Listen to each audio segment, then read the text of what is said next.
นกพระอาจารย์พร้อมแล้ว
Hello, everybody. Welcome to another Dhamma meeting where we will discuss the Buddhist practices of charity, morality, and meditation.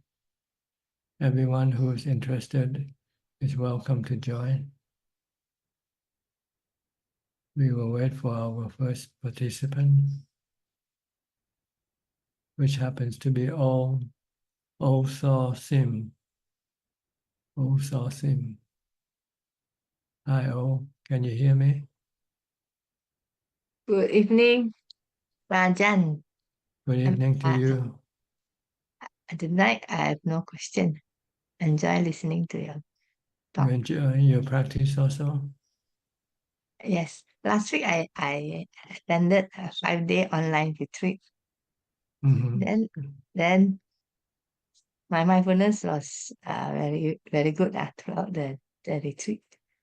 Yes, the retreat is for practice of mindfulness. Plus meditation also. Plus meditation. Yes. Then meditation was good because I went into stillness. Then one pointedness, the mind was stuck at one point quite firmly. But I a fear of jhana. I was scared. Then I came out from my this one. There's nothing to fear but fear itself.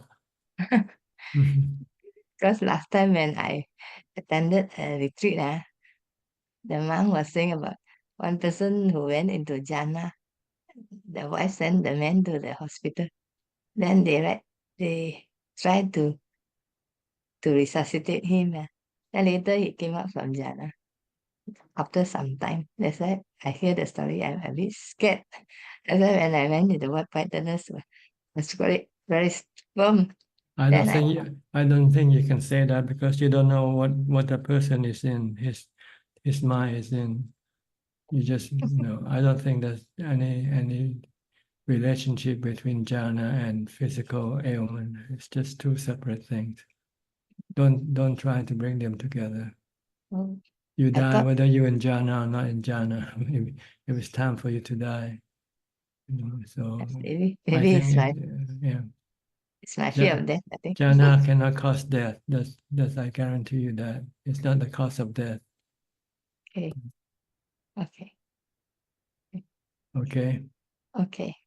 Thank you. Jan. Next, Alvin from Malaysia, Singapore, Kuala Lumpur. Namaskaran, Ajaan. I don't have any question today. Thanks, just listening in. Okay. Thank you. Next, Felicia Chan. You're back from your retreat. Ajaan, good evening. I'm very happy to see you. I miss your class. Can you hear me? Yes. Okay. My progress is good. I can enter the stage of separation of body and mind easily. Just carry mindfulness. I see those illusion arise and disappear naturally. They stay for a moment and then disappear. I just observe, not participate in them. Yes, when you come out of meditation, you should keep reminding yourself that you and the body are not the same person. Yeah. You are one and the body is another person. Somebody you look after. I'm very happy. But Ajahn, I have few questions tonight. Go ahead. Number one, I see rupa just a form. This is nothing. Feeling is just a feeling. It is nothing also. When thinking comes, sankhara will come in very fast. When sankhara comes in, the five aggregate will mix together. So they will be pain. Otherwise, there will be no pain. Am I correct? It depends on how your sankhara thinks. If you think with defilement, then you have dukkha. If you don't think with defilement, the mind has no dukkha. But the pain of the feeling is not due to sankhara, it's due to the impermanence of the body. Sometimes the body gets sick, so you have painful feeling. You have to separate that there's two types of feeling here, mental feeling and body feeling, physical feeling. The mental feeling, the mental dukkha caused by your defilement, caused by your cravings, while the physical dukkha is caused by the impermanent nature of the body. Sometimes the body gets sick, when it's hungry or when it's hot or cold, you get painful feeling, which you cannot do anything about. But the mental feeling, the dukkha that arises from your craving, you can stop this by stopping your cravings, your desire. Okay, noted. Thank you, Ajahn. Number two, sometimes feeling comes first and then thinkings come. But sometimes thinking comes by, sometimes thinking comes out by itself. Am I correct? Yes, thinking and feeling, they are independent. They are not dependent on each other. Feeling comes from contact with the sensual objects. When you see something, you get feeling, good feeling or bad feeling. And then your thinking can come in and try to do something with the feeling that you don't like. Okay, thank you. Number three, if sankhara, if stop sankhara, that means you stop reincarnation. Is it correct? No, you stop your cravings. Sankhara is just the tool of your craving, but Okay. it is not the ones that cause you to reborn. What causes you reborn are the cravings for sensual pleasures. Okay, do that. Thank you. So you have to stop your sensual pleasures. Instead of going to movies, going to places for enjoyment, you should do meditation instead. Then you can stop your sensual pleasure craving. Okay, thank you, Ajahn. Then you won't have to be reborn. If you can be happy without relying on the body. Okay, thank you very much, Ajahn. Okay. Next, Professor Ken. Hi, you back from your retreat? Hello, Ajahn. Yes, I came back now after a few weeks in the monastery. So, how was it like?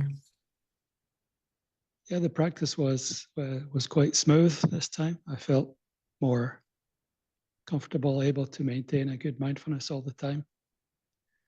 So it was very good. And you still your mind yet? No, not completely, but I just continued working on it anyway. So yeah, it's not easy. No, I just keep going anyway, and progress is coming, but very slowly. But it was certainly very good to practice all the time without any major distractions. So I appreciated the time there.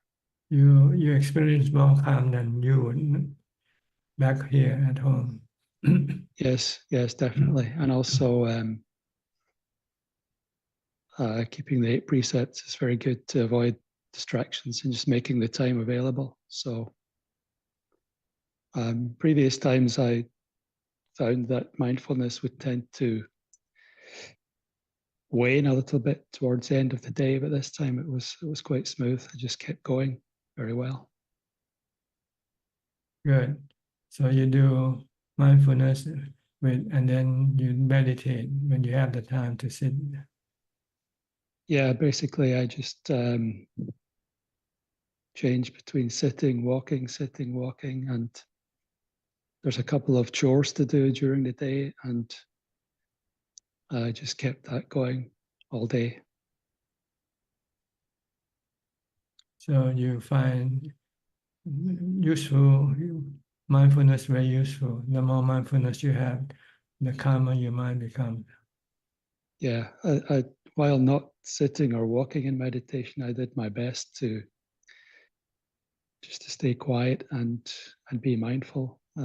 It's a little bit challenging in that monastery because it's quite a small space, so you can't avoid running into people. But I did my best to avoid. Stay in your room. Can you stay in your room? Yeah, I did. I stayed in my room most of the time, like a hermit. So that's what I did. That was my strategy to avoid people. Yeah, you should take it as a challenge. Stay in the room for as long as possible, unless you have something else to do. Exactly. That's what I did. So it was overall very helpful. Yeah, you want to isolate yourself from the rest of the world. Yeah.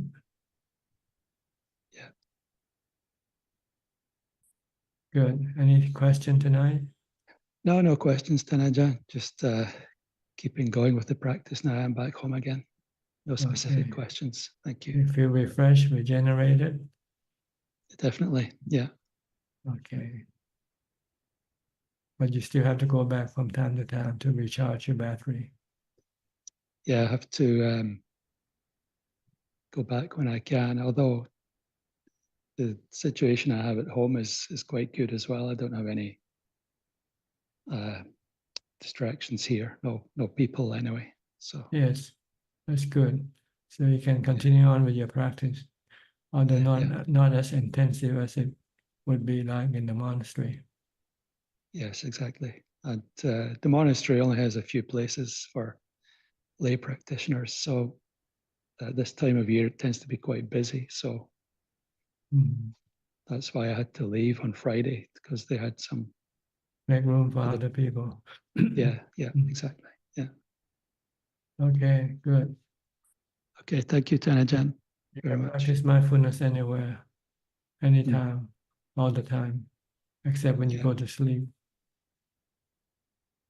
Okay. Okay, good. Thank I'll you, go to Ajaan. Coxing from Singapore.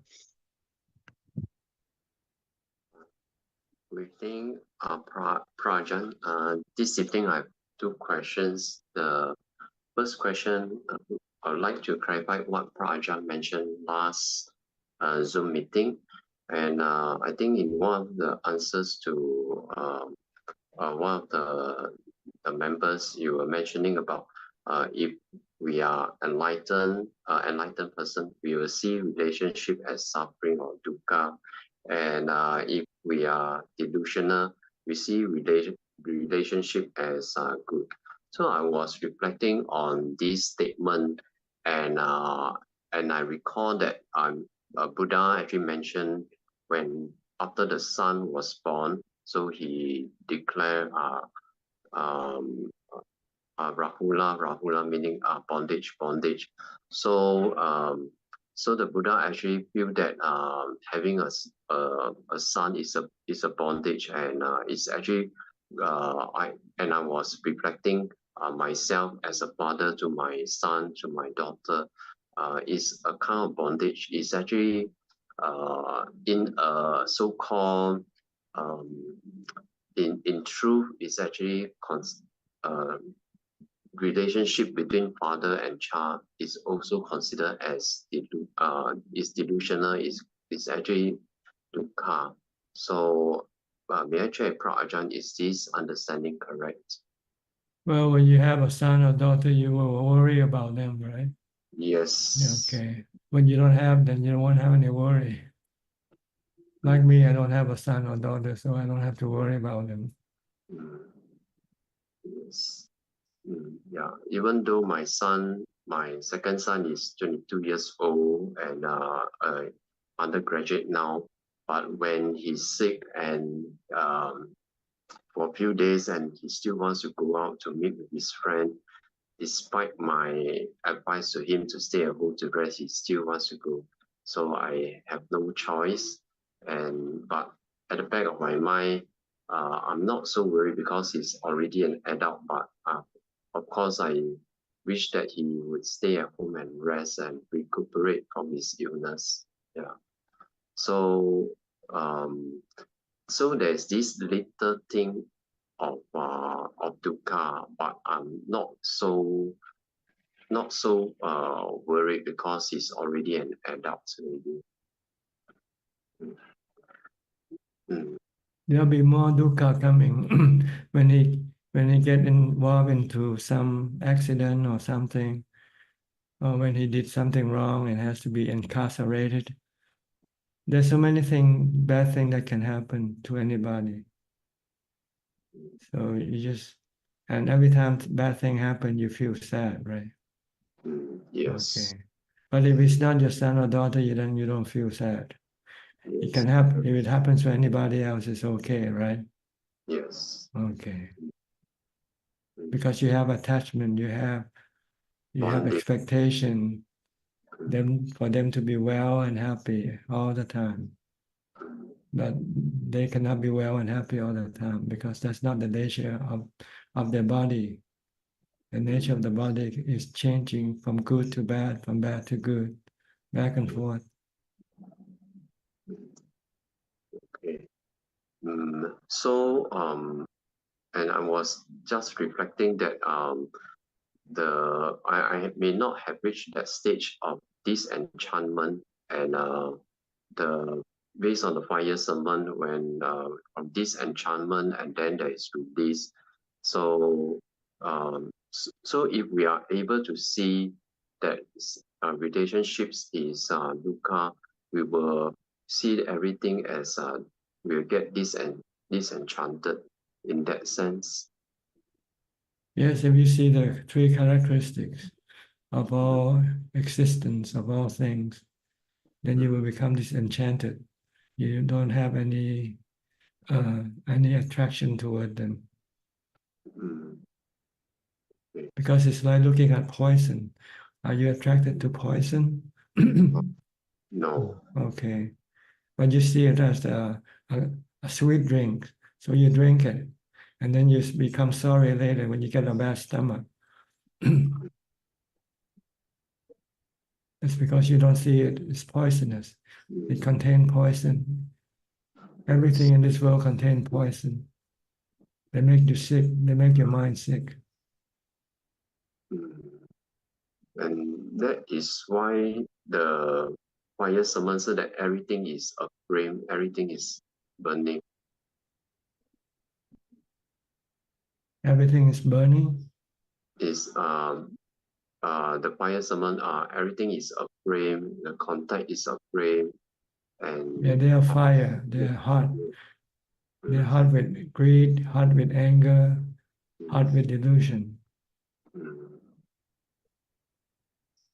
So it's not good to stay close to fire. You want to stay away as far away from fire as you can. And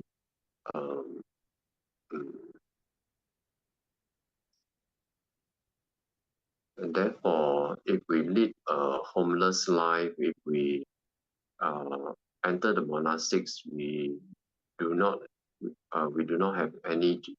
We practice celibacy. We do not have any children. Then we will not have such so-called such dukkha as the such suffering as a result of our offsprings. That's right. Our enlightened person is a single, not a married person. Yeah, Prajan, I have another questions which is from the chanting book Anatta Pakahana Sutta, the discourse on the not self characteristics.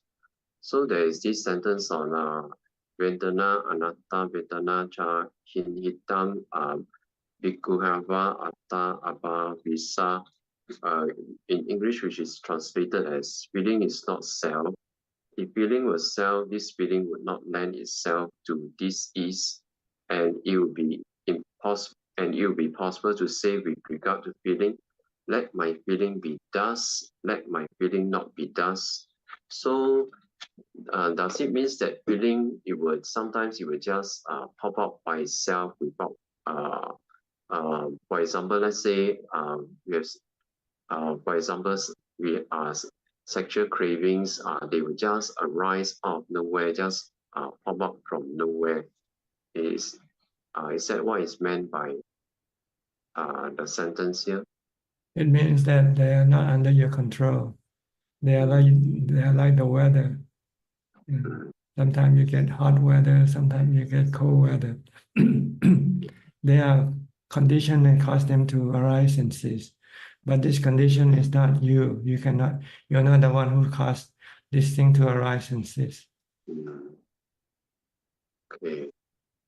So sometimes you may feel that, oh, we are very mindful and so on, but out of blue moon, then pop, there's this feeling, this craving come out of nowhere. So it will just arise out of nowhere.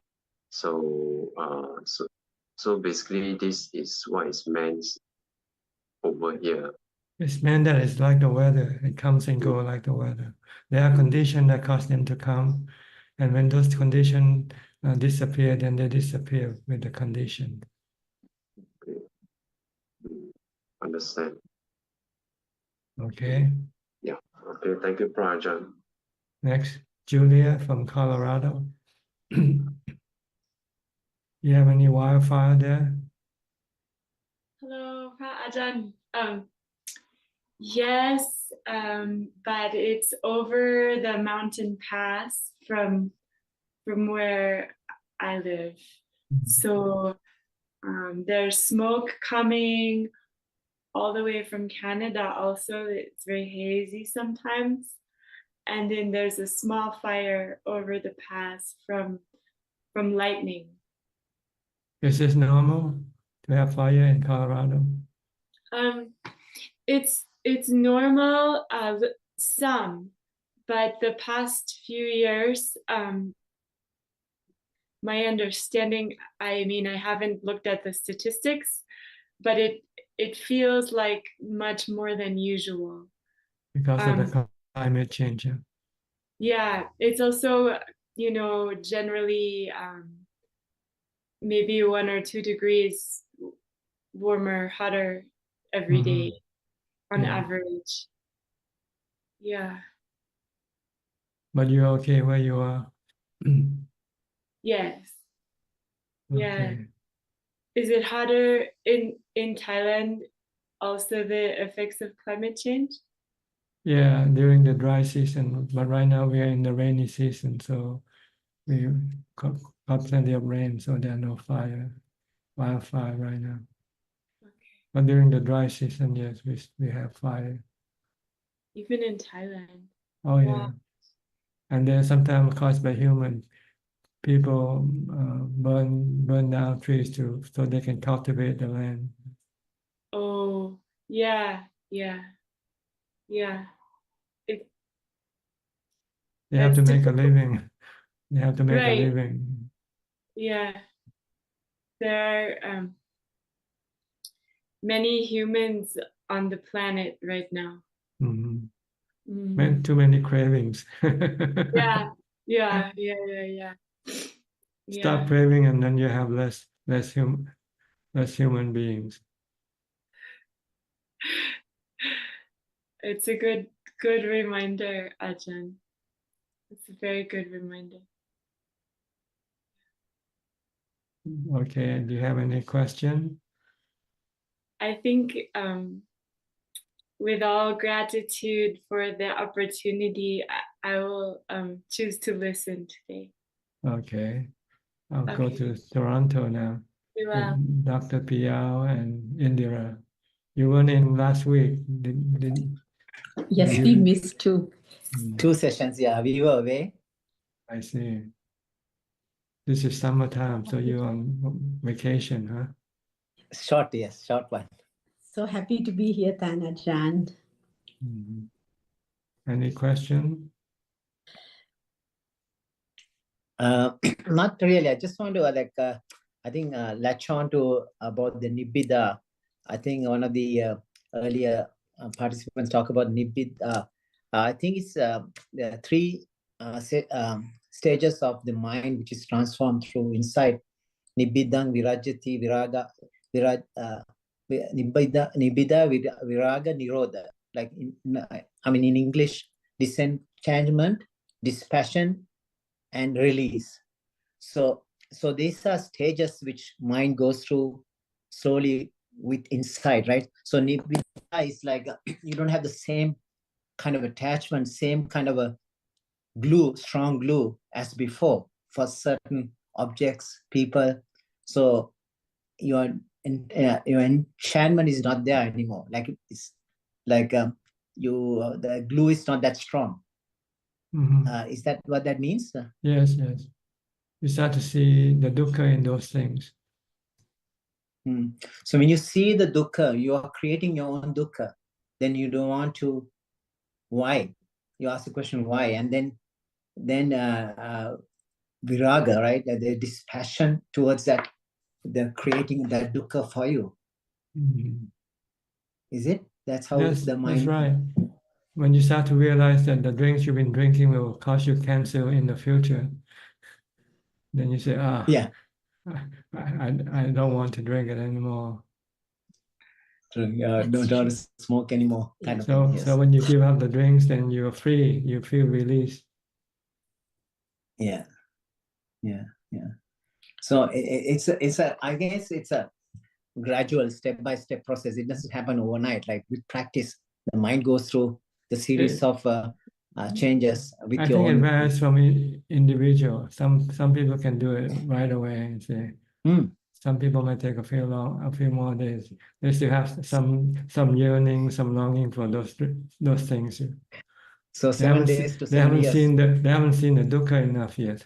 Yeah. So they need to see more dukkha. So is the dukkha is a trigger for getting out of dukkha? Yes, because no one wants suffering, right? That's so true. No one want to have cancer, do you? Yeah, no. Okay. That's so true. So in the Deva world, that's probably why they're not too interested in the enlightenment process, right? Because they are having too much fun. Yes, because they don't have a body.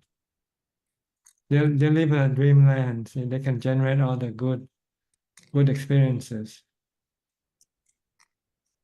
Even in the human world, people who are rich and they're having fun all the time, they don't see there's a dukkha.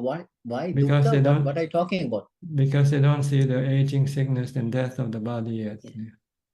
It's a delusion, form of delusion, because one person actually asked us, like, why are you always talking about dukkha? Talking about dukkha, and y'all are trying. I mean, there's no dukkha in our lives, so some people don't see it. Because they're blind, see. They're mentally blind if they don't see any dukkha. Mm-hmm. It's good to have dukkha in life, because that way you realize what it really is, and you want to shorten samsara. But I thought all people have dukkha, but they are not tuned to they don't see a set dukkha. I mean, everyone gets old, everyone gets sick. They don't want to think about it. See, that's a problem. They don't want to think about it, so they forgot. They're in a denial, like they don't want. Yeah, denial. Don't want to think about it. Want to live here now and enjoy life now. Forget about tomorrow. They're using the present moment just in a wrong way. In the wrong way, and in the defilement way. That's so true. So true. That's why the Buddha teaches us Buddhists to constantly contemplate on aging, sickness, and death all the time. That's so Because this is what caused him to see the light. The Buddha, when he saw an old man, a sick man, and a dead man, then this really struck him deep. Yeah, That's they're called the divine messengers in one of the sutras. That's right. Yeah. So and the fourth person is a monk. Yeah. Monk. Yeah. Yes. So that's why he wanted to go on for the search for ignoble, like a noble search, right? The ignoble search is we are looking for something. We are getting old. We are going to get sick and we are going to die. But we are still looking for something of the same. But the noble search is you're looking for something outside that big picture. Something beyond this rebirth thing. Somewhere where there's no aging, sickness, and death. Yeah. And it's amazing. The easy answer is no birth, then no aging, sickness, and death. Stop birth. Yeah. Amazing, deathless. Yes. All right. Anything else? Yes, Thank you so much. Thank you so much. Okay. Nice to see you again. You're so welcome. Nice to see you. Next, Anura and Ramya, where is she? She's sleeping? Good evening. I think she went to bed a bit late, so she may not be joining. So I went to bed late, but I woke up anyway. So it's happy to join you. Yeah, this is Dhamma. So practice is it's okay. So because with working is, but I do every morning and evening. So we don't engage in, we don't watch TV now. We don't, we used to follow a lot of sports and politics. Now it's no passion for those things. So it's good. Tangajan, just a question, just to clarify my understanding. Is it correct to say that we are not in the Magga unless we completely gone through the Eightfold Path? So at least we have experienced Samma Samadhi, like a jhana. So then only we can say we are in the Magga. Is that the correct understanding? In order to enter into the Magga, you need to have the fourth jhana. And then you start to contemplate on the nature of the five khandhas, to see it being three characteristics of the five khandhas, so that you can then let go of your fetters, the first three fetters. If you're doing this, you're in the first Magga, the first level of Magga, Sotapanna Magga. And if you see the five khandhas, the body and feelings, and natural phenomena, they're not you, they are not under your control, then you just let them be. Once you let them be, then you become a Sotapanna. Because if you want to control them, you'll get dukkha. If you don't want to get old, get sick, or die, then you'll feel pain, mental pain. But if you accept the aging, sickness, and death, then there will be no mental pain, no suffering, no dukkha. Then you see the Four Noble Truths working in your mind in real time. You have to do this when you're facing some critical situation with your body, like when you're given a diagnosis of having cancer and you only have 6 months to live. Then your mind will be really, really suffering, stressful. So if you can apply the wisdom that the body is not you, the body is temporarily, you cannot control it, you just have to accept it. Once you can accept death of the body, then your mind becomes peaceful again, because you stop the desire not to die. Then you see the working of the Four Noble Truths in your mind. Suffering is caused your craving, the desire not to die. And the Magga tells you the truth, that the body has to die. So when you see the truth and accept the truth, you let go of your craving not to die. Let it die. Then your mind becomes peaceful and not affected by the death of the body.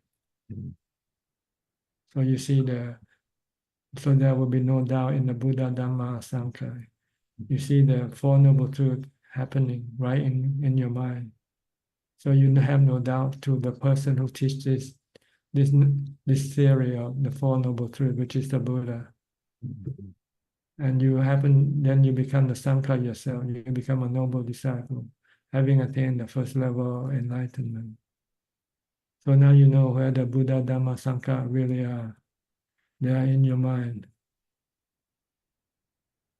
So that means Sangha means even the lay people who have.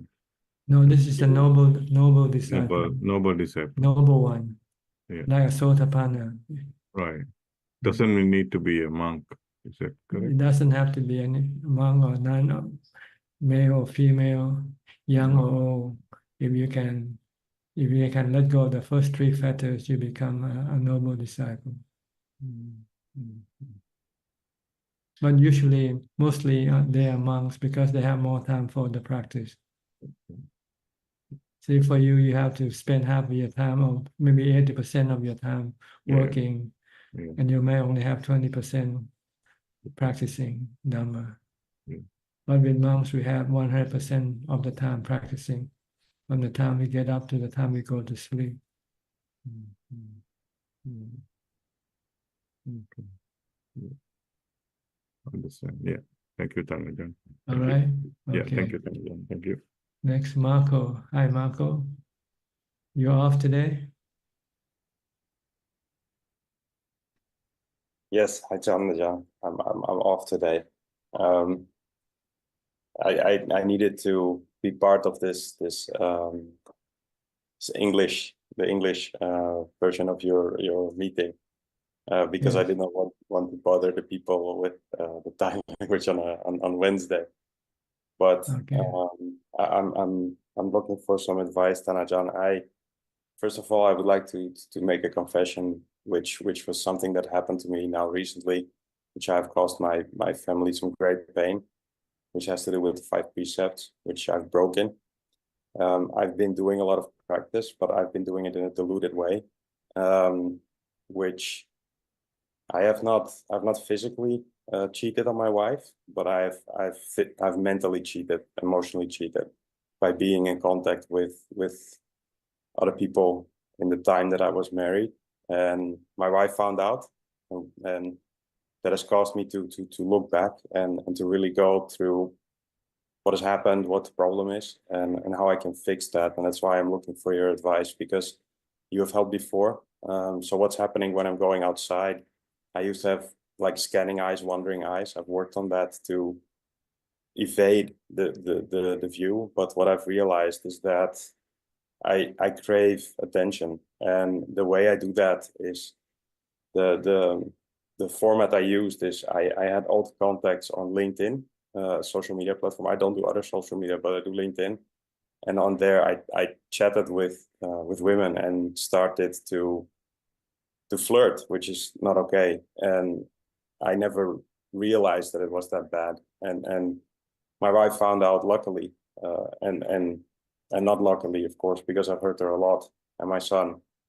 But I know that this is my problem. So precepts 3 and 4, I've broken, and I want to redeem myself. I want to get out of this, because I understand now where the problem lies, is that I was deluding myself of being a nice person because I was talking nicely to people, but not understanding that it was flirting, not understanding that it was leading to the possibility to actually physically cheat, which luckily did not happen, but definitely could have happened by my behavior. And I need help. I need guidance. I need to see the truth, because this is not working for me. I'm luckily my wife has given me a last chance, and I feel the need to confess this everywhere. So I've been talking to colleagues about what I've done. I've talked to my parents, to what I've done, my sister, my son as well, because this is the only way to get out of this, in my opinion. I think that this is something that has made me truly feel the dukkha, because of the suffering that I've caused to my family. But I'm hoping that you are able to give me guidance, because I clearly do not see women and men as the same. I still have preference for women. I know that I still have craving for looking at that, and that's causing these problems. And mostly I'm realizing, so daily I do my walking meditation and everything seems to be okay, but when I'm at work and the computer comes into play and my LinkedIn profile pops up, then I start hearing, for instance, a female voice, and I start to wonder what the person looks like. And then I start to wonder, oh, maybe the person is on LinkedIn, and I go there and I want to stop that. I want to find a way to be able to not go down that road. I'm looking for your advice, Ajaan.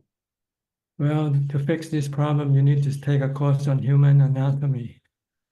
You have to study the 32 parts of the body. Thank Just you. try to study, make it a course. Try to look at these pictures of the human parts, from the skeleton to the heart, lungs, and liver, and all the internal organs of the body. This is what monks are taught to do on the first day of ordination. They have to study the 32 parts of the body. Because with this antidote, anytime you have any cravings, sexual cravings, you can use this to calm it down. So you should have to force yourself to look at these pictures. Yesterday, so my wife does Asupa training often, so she looks at really the autopsy, things like that. And yesterday we looked at that, and I know it helped. It should help me. And I found that specifically the part with the eyes, I'm noticing that I feel a lot of resentment towards that, looking at that. So I know that that's one of the parts that I've been looking at that has been important to me. And I know that that's the right practice to do. And that's something that I definitely will follow and keep following. And what worries me is that I had the feeling that my meditation was going well. I've been meditating a lot. But it's with the wrong view. I want to get rid of the wrong view. I need to be able to see the truth, the reality of the body, that it's not pretty. It's just a vessel. It's nothing more. It's dirt and nothing more than that.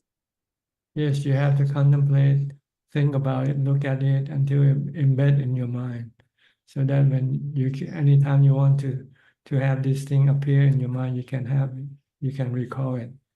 So whenever you have when you look at a beautiful body, then you should call up this anatomy part of the body. Thank you, Ajaan. Yeah, I have another question. So one of the reasons why I got in trouble is not necessarily because that came up first, but I've been too friendly with people, and also sometimes giving people the wrong idea when I'm talking to them because I'm overly friendly. And for instance, whenever I respond to emails or chat, I put in smileys and things like that. And I realized that it's craving for attention. So one of the things is that I'm stopping to do that, to be mindful to whatever communication I have with specifically with women, but just in general, because that comes from somewhere where I think it's lack of self-esteem, that I have to feel this sense of people appreciating the fact that I'm contacting them. And I need to break that as well, because I know that those situations are also caused by me just being too flirtatious, just to being too open and chatty, as opposed to being professional, which I should not be. Yes, you just have to be more business-like. Yeah, exactly. That's true. It sounds so easy, and I've realized that now that my wife found out, and I've come clean about those things, the happening. I feel like that fell off my shoulders. Something fell off my shoulders. It's like, okay, this was hanging above me, and I never had the feeling that I could share, which meant that also the fourth precept I broke by just not being honest about it.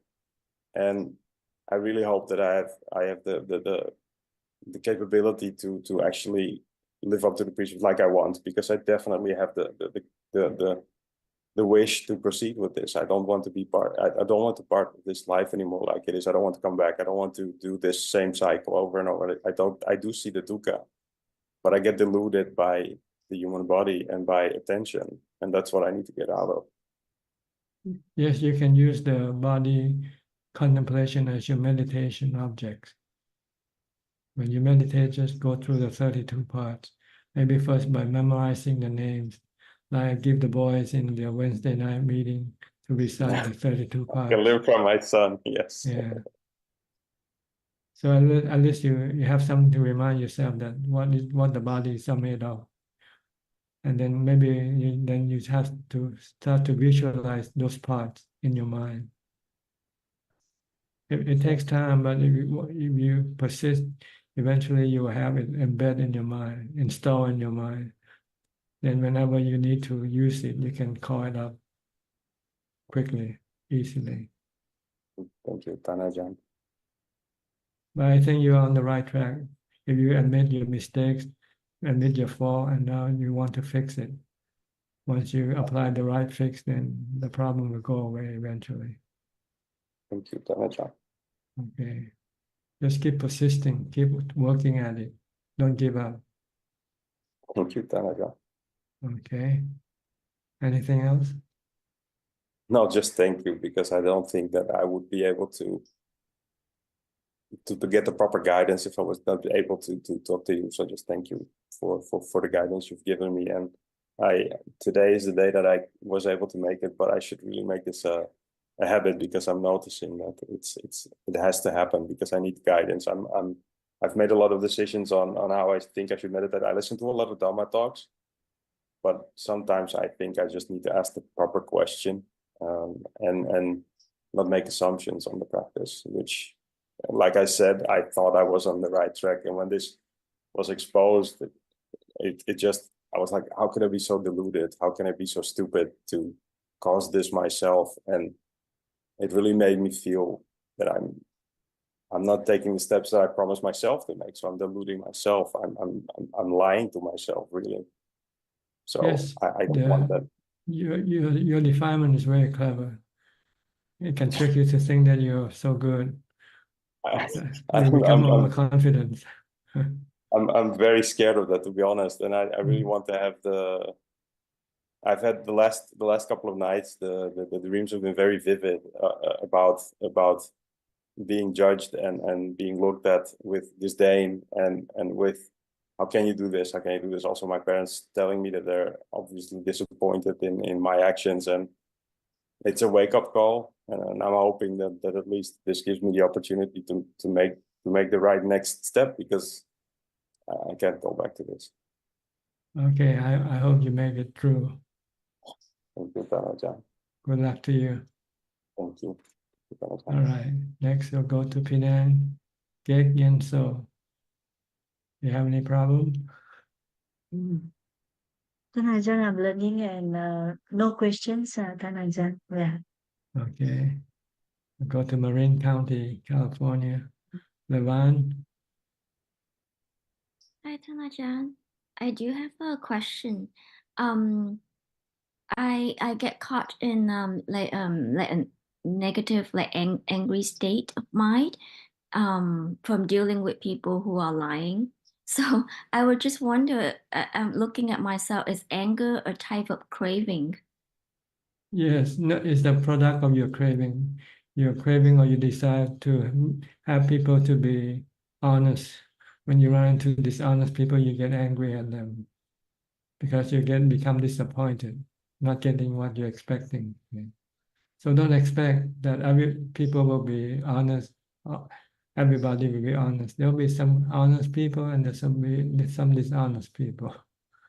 Everything in the world is like this. There's some good and there's some bad thing. But The Buddha said, just take things as they come. But it's hard to deal with people who are not honest, because Well, just don't deal with them then, that's all. If they're not honest, just don't deal with them. Push them out of your life if you can. You can delete a lot of things on your phone. Why can't you delete people out of your mind? I have another question about mindfulness. I heard that's like when we can recite like Puto Puto Puto when we do a simple task. But if a task like demand all the attentions, I can drop the Puto and just focus completely on the task. Is that right? That's right. But then if you have to think, then you only get half of the mindfulness that you want to get. Full mindfulness is to be focused at what you do and at the same time not thinking about what you do, just knowing what you do. But if you have to think, then you only get half. You have focus on the work, but you still have to think. Okay. So full mindfulness is doing the task 100% without thinking. That's right, just merely knowing. Simple tasks like washing dishes and mopping. So if I'm washing dishes, I don't really need to focus on my body. I can just wash the dishes and know Yes, exactly. on what you do. Okay. Yeah, thank you. I think I was confused on that. Is that am I all like focused on this body doing it, or am I focused on the chest? If you do nothing else, then you focus on the body. If you're walking, just focus on the walking. If you're sitting, then you can focus on the breath, on your breathing, for instance. But if you're working, you're driving, you have to focus on what you do. That's a major object that you have to focus on. Else you'll be doing something wrong. You'll be doing wrong things if you're not focused on what you do. And ideally, one task at a time, right? Yes, because then you can do many tasks at a time as long as you don't need to think. Can you do that? Sometimes you might have to do something together, like washing dishes. You might have to, bring soap to home. Yeah, but at least they're in the same vicinity, in the same area.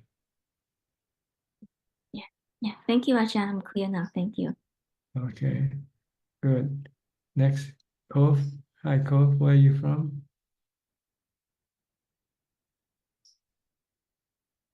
Hi, Ajahn. I'm from Los Angeles. Nice to meet you. Okay, you were here last time, right? Oh, this is your first? No, this is my first time. I see, okay. What can I do for you?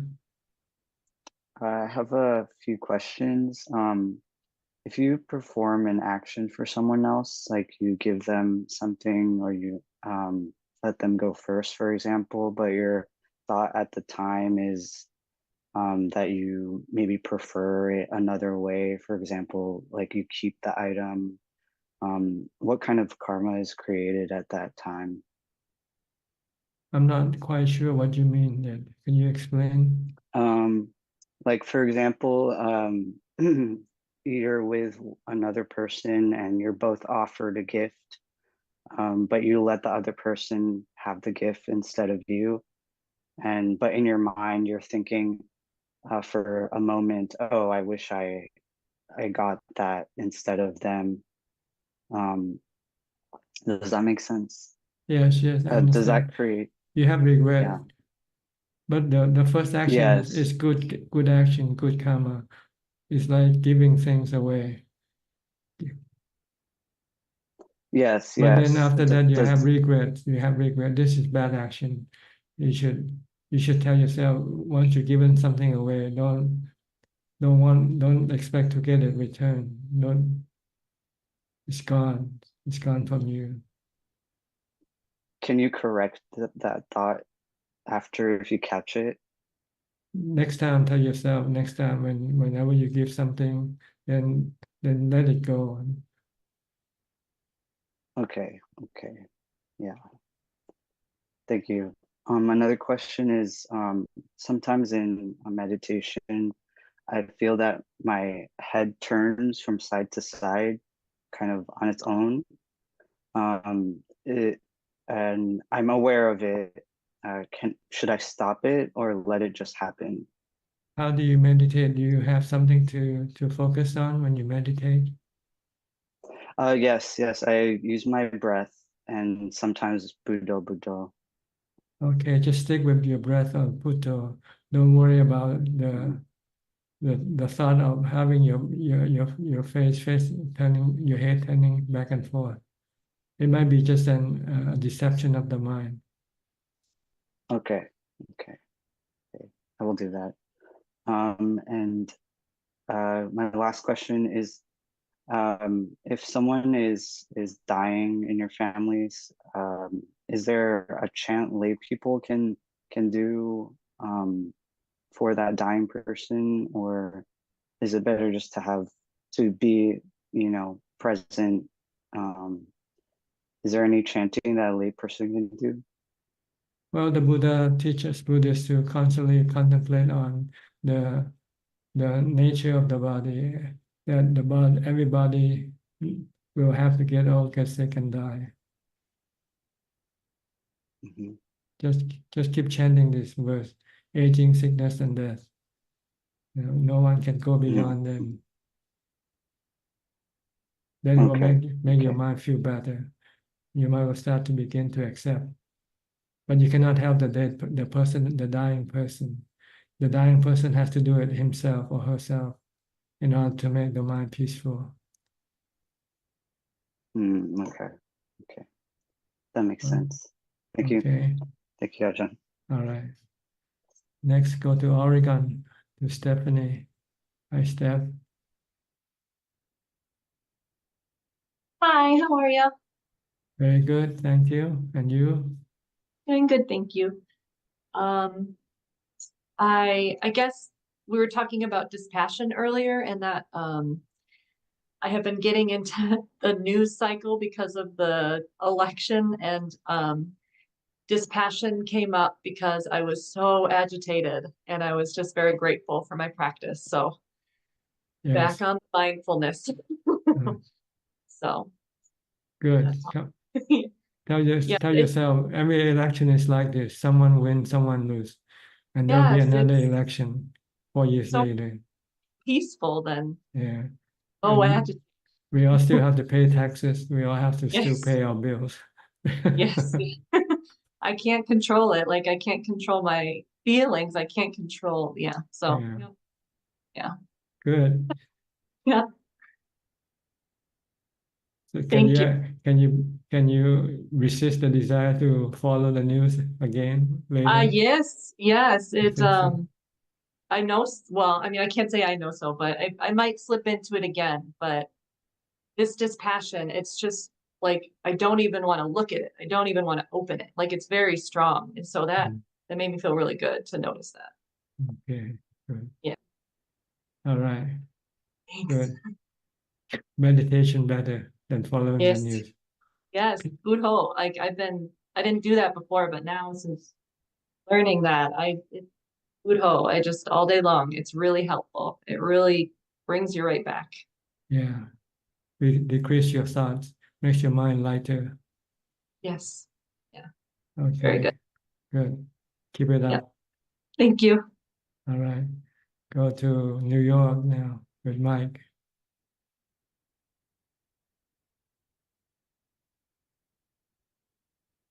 Greetings, Ajaan. So nice to see you again. Yes.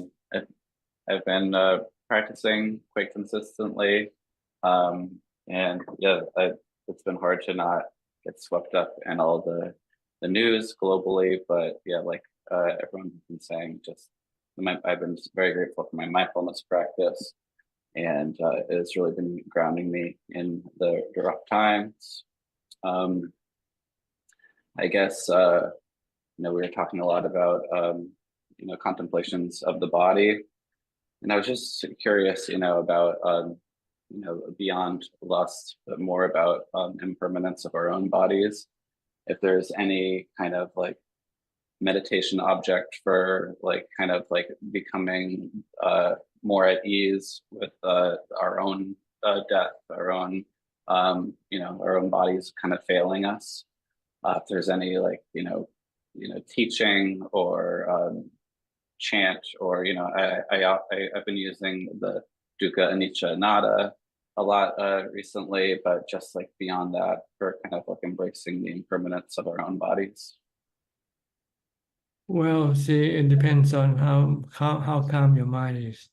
Sometimes if your mind is not calm, your defilement will keep resisting you to contemplate the death of the body. So you might have to wait if you cannot yet contemplate on the death of the body. It means you need more calm of your mind first. So you need to practice more meditation to calm your mind to the point where you can suppress your defilement from refusing to accept the truth. So before you go to wisdom part, you need to have samadhi or concentration first, calm. So don't worry too much about body contemplation if you could not yet do it. If you find your mind resisting this contemplation, then it means you need more you need to calm your mind more. You have to have more mindfulness or more equanimity.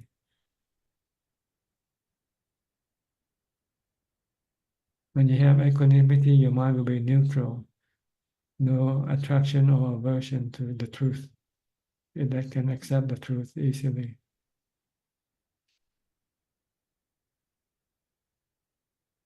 I definitely have found that thinking about things as dukkha has been helping me in anxiety and stress situations, which is being able to label it and to kind of like see it as something that is not self, that is passing and fading. Yes, what I said to you, I thought was your question was that somehow your mind does not accept death yet. If it doesn't accept death now, it means your mind has a lot of resistance. So you need to calm your mind down more first to reduce the resistance to the truth before you can look at death. But if you can look at that and you can accept it, then there's no need to do any more meditation. Understand what I mean? Ajaan.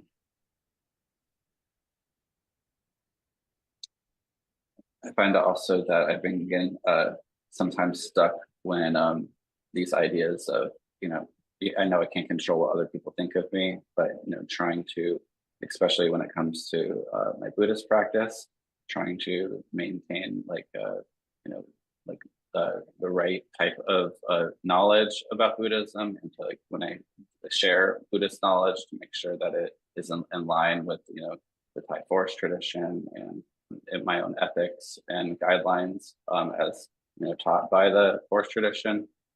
But then sometimes when other people will have assumptions about the practice, I find my ego gets involved because I feel like others aren't, they're projecting onto me these ideas about what they think the practice is about, even if it's not. So I guess if there's any contemplations or strategies for overcoming this sense of ego, or is that like even a healthy sense of ego? It's about kind of keeping Buddhist tenets intact. Well, there's no self, that's the truth. And since there's no self, then there's no need for any reaction to anything. Just be merely knowing things. People saying something, just nod your head, and no need to react to what they say, whether they contradict your understanding of things or not. You don't need to react to them. We have to accept that we have different views. So if they have this type of view, it's their business, not our business to change it. Our business is to really acknowledge, is to be merely aware or merely knowing what's going on. That's all. Then you will get rid of your ego, because there's no mind, there's no I, there's just knowing. So be a knowing, not an I, not an ego. Somebody say good things to you, you don't have to smile. When they say bad things to you, you don't have to frown. You just be merely knowing, accepting the truth. Okay, there's something saying something bad, that's fine. If something good, that's fine also.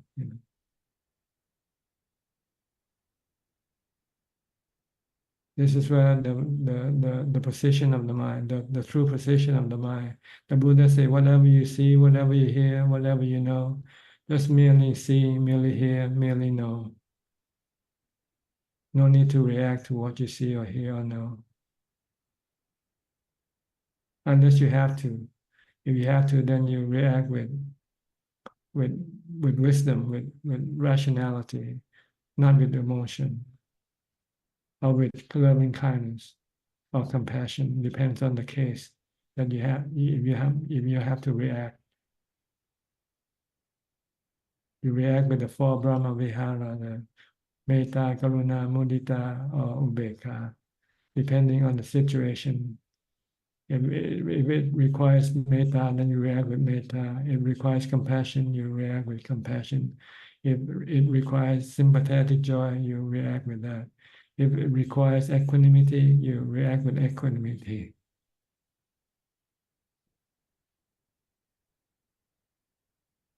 Okay? Then there's no self involved, there's no ego involved. It's merely reacting to conditions. Sometimes you have to react because you're still living with people and things. But you don't need to react with an ego, with an I or me. I better you, I'm better than you, or I'm worse than you. You don't have to react with that type. Just merely know, merely see, merely hear, merely smell or taste, whatever.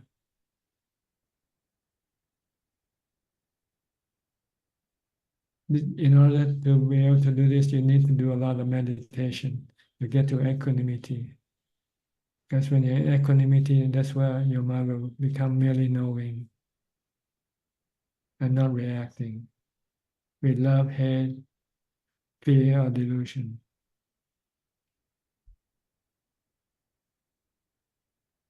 Okay, so do a lot of meditation, mindfulness meditation.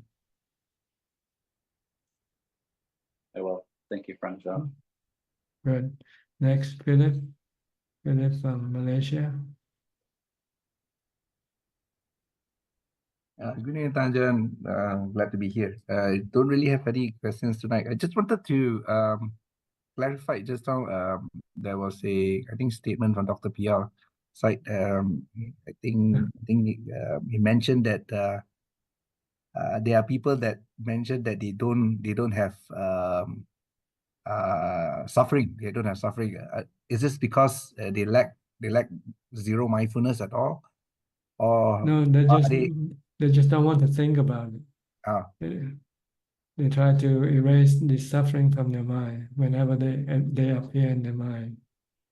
They only focus on the happiness, on the happiness side. So they are finding all those temporary physical happiness, worldly happiness to plaster over this big elephant in the room, which is a birth and rebirth and all this suffering, right? That's right. That's what the Buddha described. Some people use sensual pleasure to suppress or to eliminate dukkha. See? But dukkha will always come back to them sooner or later. Because they are always looking for the next high, or the next higher high or something like that, right? Yeah, the next party tomorrow. Next party, yeah. But there will be an end to a party one day. Yeah. And then everybody goes home. Go to the hospital. Yeah. Okay. Yeah, okay. Yeah, that's it. I just need to clarify that. I don't have any questions tonight. Just continuing my practice. Yeah. Okay. And everything, I take your advice, like Ki Sera Sera. Okay, good. Just stay happy, that's all. Yes. Next, Apalachita from Dubai.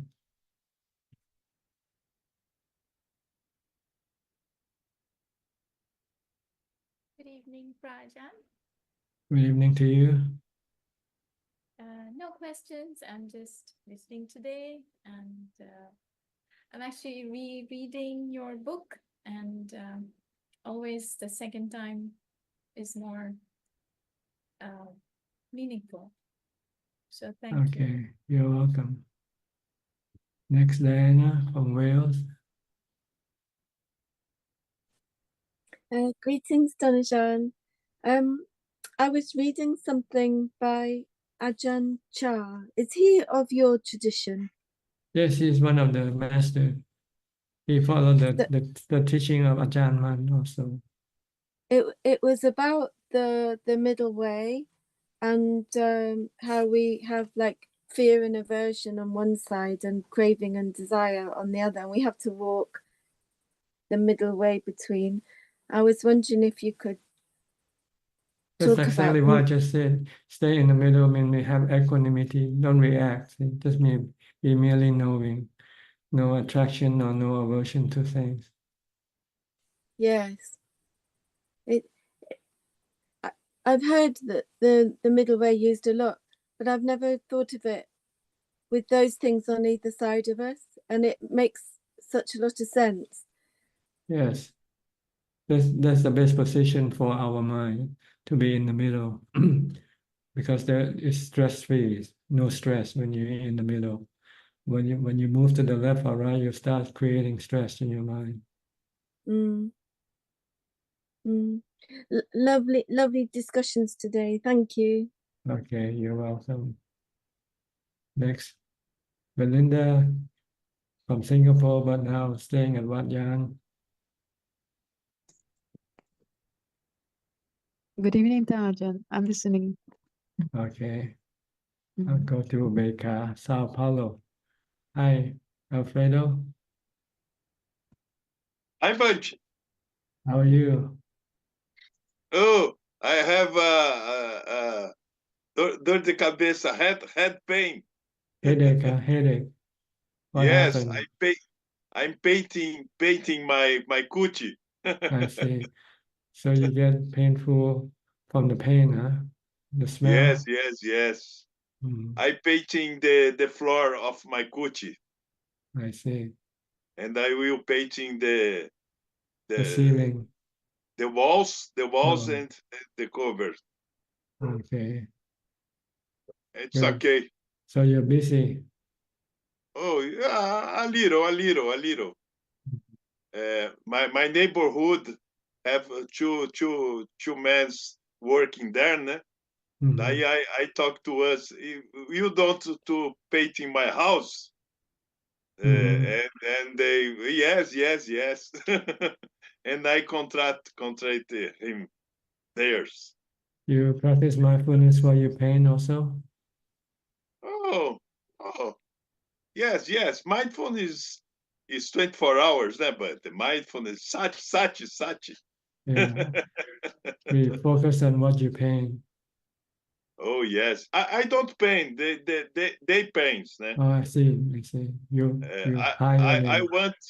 I would to paint. I would to help them, but they don't like the idea. they tell that I will paint not so good. They paint it together. Okay, good. Yes. So what you do, you just watch them paint? Yes. This week not paint. Only next week. Okay. This week they now it's rain. Now it's rain today. Raining is not painting today. Okay. Tomorrow I have a big exam of a breath exam, colonoscopia. I see. Intestino. Okay. You have to think it as something normal. Huh? The body will have to get sick. Oh yes. It's a little danger, né? It's a little danger exam. Intestino, you have a polypus, a cancer polypus. Yeah, very dangerous, very dangerous. I have 60 years next month.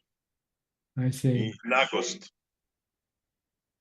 And the doctor paid to me to have exams of intestine, prostata, and My mother died with him. My mother have intestine cancer. It's a normal problem. It's a normal problem. Yeah, whatever will be, will be. Whatever will be, will be. Yes, whatever will be. Okay. Just smile, just smile. Yes, that's right. But the other people not know Buddha, né? It's difficult to us, né? The peoples not know about Dhamma. It's difficult. The peoples only want pleasure, money, work. No, not Dhamma, né, Bante? It's normal, né, Bante? Yes. They are not lucky like you. You're lucky to come across the Buddha's teaching. Oh, thanks, Bante, thanks. It's like winning the lottery. Reading the Buddha's teaching is like winning the lottery, the jackpot. I cry at emotion, but I cry. Okay. Thanks much. Thanks. Bye-bye. Thank you. Bye-bye. Next, B. Ravin from Bangkok.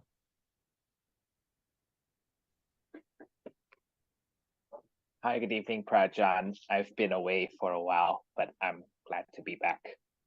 Okay. I was in the US. I was in Chicago for 2.5 weeks as part of my MBA program.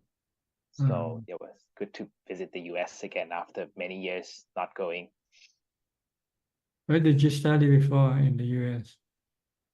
At Northwestern University, Kellogg School of Management. Right. Was that in Chicago also? In Chicago, yes. Okay. So it was a 2-week program, Now, an now exchange. you go back to the same university for the course? Now I'm back at so the program is actually by Sasin University, which is a subset of Chulalongkorn University. Okay. And they have a 2-week exchange program with the Kellogg School in Northwestern. So it was a good opportunity for me to get some experience there. So, yes. When will you get your degree? I have 1 more year to go. It is an executive MBA, so the course is part-time. I have classes on Friday evenings and on Saturdays. So it works concurrently with work. Okay, good. Do you have any question tonight? So, just one question, Prajan. I understand you mentioned earlier about physical pain being not as bad as mental pain. Does this mean that mental pain is caused by our defilement suffering, but physical pain is just from the body, which if we know how to let go, it will not be as painful? That's right. Because the physical pain is only 10% and compared to the mental pain, which is more like 90% of the total pain. So if you can stop the mental pain, then you're only experiencing the 10% of the physical pain.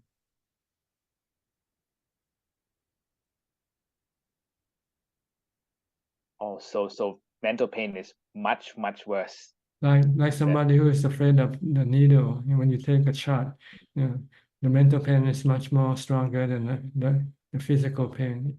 Even before you get the physical pain, the mental pain already started, right? Thinking about having to get a shot. Or when you go to see the dentist and he said you have to take some anesthesia or something, you have to feel the pain from the needle. And you start to feel painful already before the needle actually touch your body. But if you just calm your mind, say, okay, no problem, then when you get the physical pain, it's just very, very small.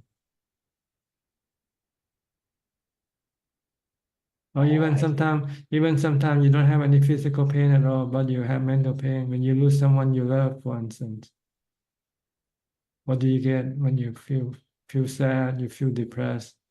That's mental pain. See? I see. Yes. it can linger on much longer because the physical pain, once it's gone, is gone. Mm. But the mental pain can stay as long as we want if we don't know how to get rid of it. That's right. So then, Prajant, a way to counter mental pain is to kind of remind myself that, oh, this is, it will go and it'll pass. Try to forget about it. Accept the truth. Maybe it won't go yet. If it stay, let it stay. If it goes, let it go. Don't expect, because when you expect, you start creating stress. When will it go away? When will it go away? So just be happy with the pain. Then your mind will be happy. Welcome the pain. Now you welcome the pleasure.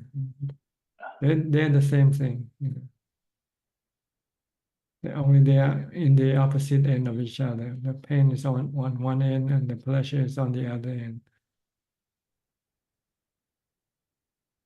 Yes. As long as you don't have any craving, attraction or aversion, then there will be no mental pain. That's why you need to practice a lot mindfulness and meditation to train the mind to be neutral, to be merely knowing, not reacting with aversion or attraction. And then the physical pain will not hurt your mind at all. It will hurt the body, but the body doesn't care because the body doesn't know anything anyway.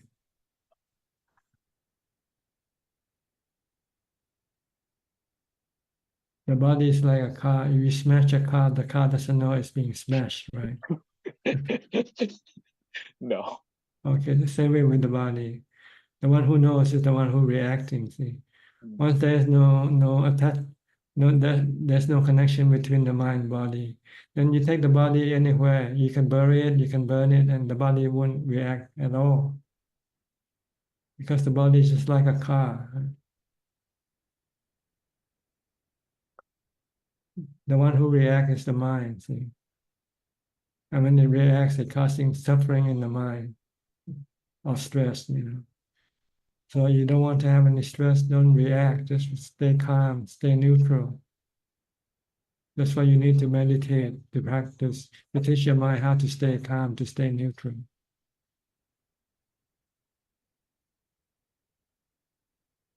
Yes. Okay.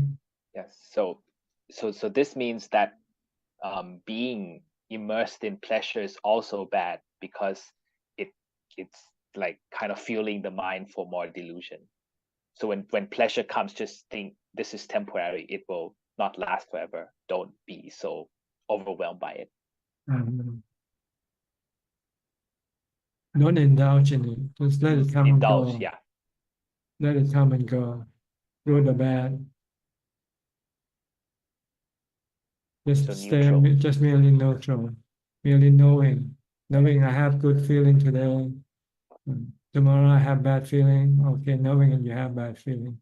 You have painful feeling, you have pleasure feeling, but they all come and go. So they are all just Vedana. Yes, they are just feeling. They are impermanent. They keep changing. They are anatta. They are not under your control. You cannot tell them to go away or to come whenever you want them to come. Just like the weather. Yeah, and if you learn to accept them for what they are, as they are, then you will have no cravings. And when you have no cravings, you have no stress in your mind.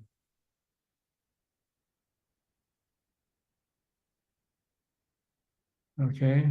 Yes. Thank you very much, Prajant. Okay, I'll go to Masha. Masha from Ohio. Hi.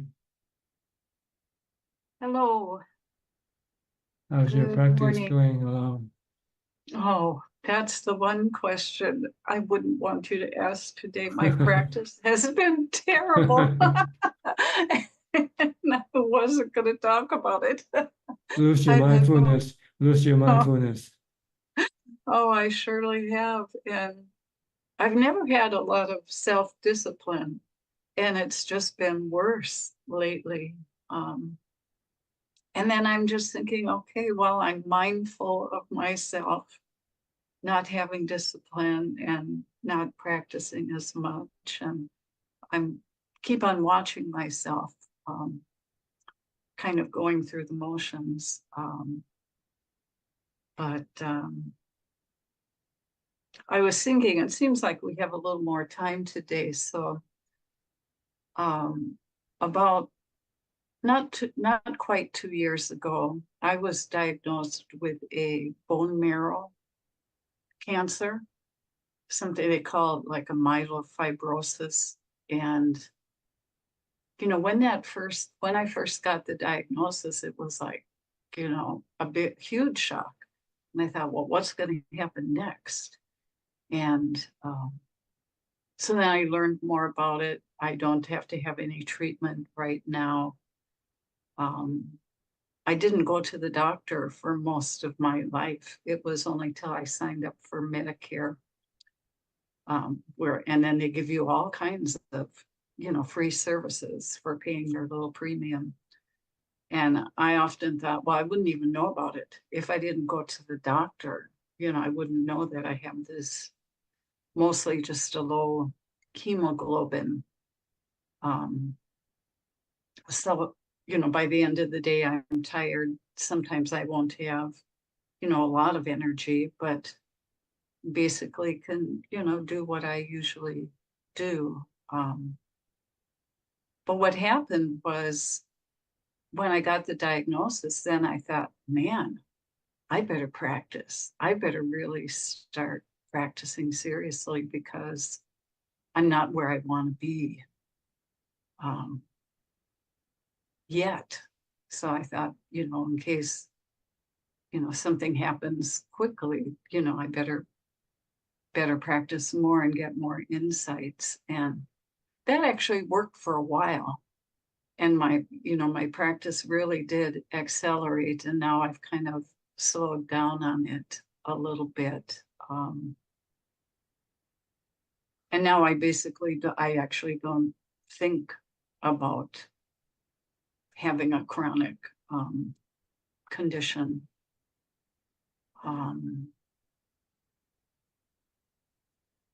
In order to push you to do more practice, the Buddha said you have to think more about getting sick and dying, because it's waiting for you in the future. It's like in me right now. It's like, yeah. Now I actually knew, you know, that was imaginary before. Like I remember being like in my 30s and I thought, I'm never going to be old or sick. It's like, and then all of a sudden here it is, you know, now I'm old and I'm sick.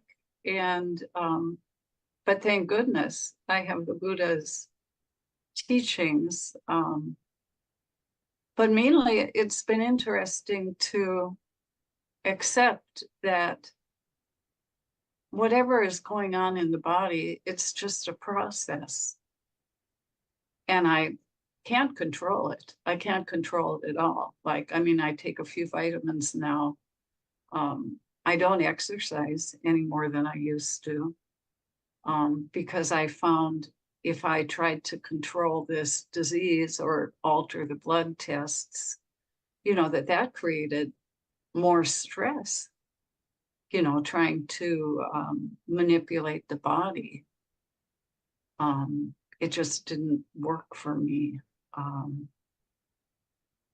But anyway, so I'm living with that, and it's actually been a pretty helpful thing overall in terms of accelerating your practice.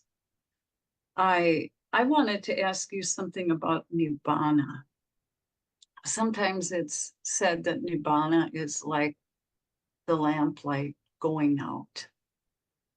And I wondered, you know, at your level of being noble, what is that actually like when the lamp goes out?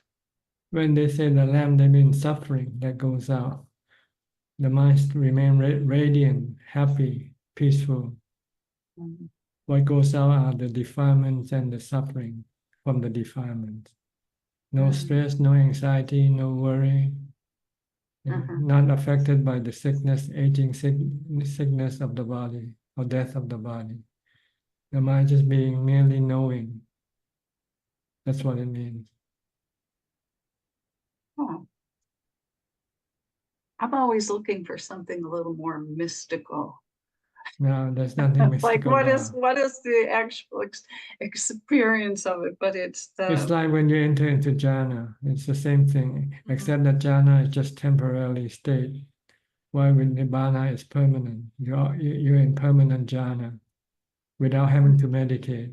You can be in jhana sitting, talking to me right now. Mhm, mhm, mhm. I had one other question. Sometimes I feel like I have like a real protective energy around me. And I wondered if in Buddhism, in the forest tradition, do you believe in like guardian angels, like protecting you from car accidents or even protecting you from illness? Is that a phenomenon that actually exists? Well, according to the Buddha's teaching, he said one of the consequence or result for being kind, for having loving kindness, is that you'll be loved by the spiritual beings and protected by them. Hmm. Whether that's true or not, I don't know. I don't either. Sometimes it just feels like Maybe it's true. You have to prove it to yourself. You cannot prove it to other people because other people might not have the same experience that you have. So if you feel that you're protected, that's fine. yeah. I mean, sometimes I'll say, oh, well, I have protection when I'm driving. And then I'm thinking, oh, did I say something not true? Am I just, throwing out a superstition? But okay. And then over the years, I've had a lot of different, I used to practice Kundalini yoga. So I've experienced a lot of different mind states and meditation experiences. And I wanted to know if it's helpful to tell other people about them or if it's best just to observe it and then let it go. Yes, unless somebody asks for your opinion, then if you can help them, make them feel better or improve their life, then you can tell them. Mm-hmm. Mm-hmm. But you just don't just go tell them something that they don't ask you to tell them with. Okay. All right. Yeah. Yep. Better to mind our own business. Yeah. I've learned that the hard way all the time. And quite a few people are bringing up the political situation over here in the United States. And I struggle with that too. And usually it comes right if I find myself dwelling on it too much or paying too much attention. I just remind myself that what I can do is in November, I can go and cast my vote. And that's the only thing that I can do. Look at the big picture. They have elections for many hundred years now. Yeah. And everything's still the same. We all still pay taxes. We have to pay our bill. We all get old, get sick, and die. Mm-hmm. Yep. So anyway. So why worry? Nothing changed. Nothing's gonna change much. What changes are very minimal to your life. Your life will remain the same. We will get old, get sick, and die. Yes. Regardless of who become elected. That's right. My life will basically be the same, continue the same, except for my uncontrolled mind will be, chasing after all kinds of things that are not helpful. Yeah, bringing troubles into your mind. Leave the Exactly. trouble outside. Don't bring them into your mind. Yeah. Okay. Okay, well, thank you. It's always nice to be here on Tuesday mornings here. Okay, you're welcome. Go to Malaysia, Penang. Christine. Good evening, Ajaan. Okay. Can you hear me? Yes. Ajaan, I have one question. Because just now, Ajaan said merely knowing. So it's like staying with the one who knows is just like a mind watching a mind. Is it true? Something like that.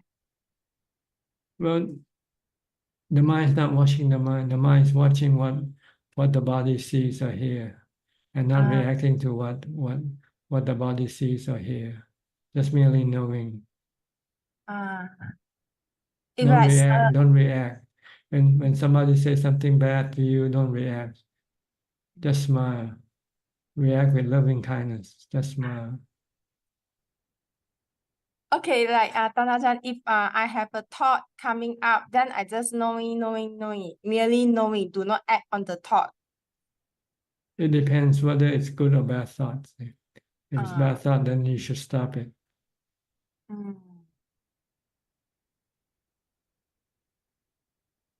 So if I'm meditating, then just all ignore, just watching will do, right? Yeah, try to react as little as possible. Okay, that's the question for tonight. Thank you, Ajaan. Or not react at all. That's the best thing. If you just keep your mind calm and happy, that's the purpose of our practice.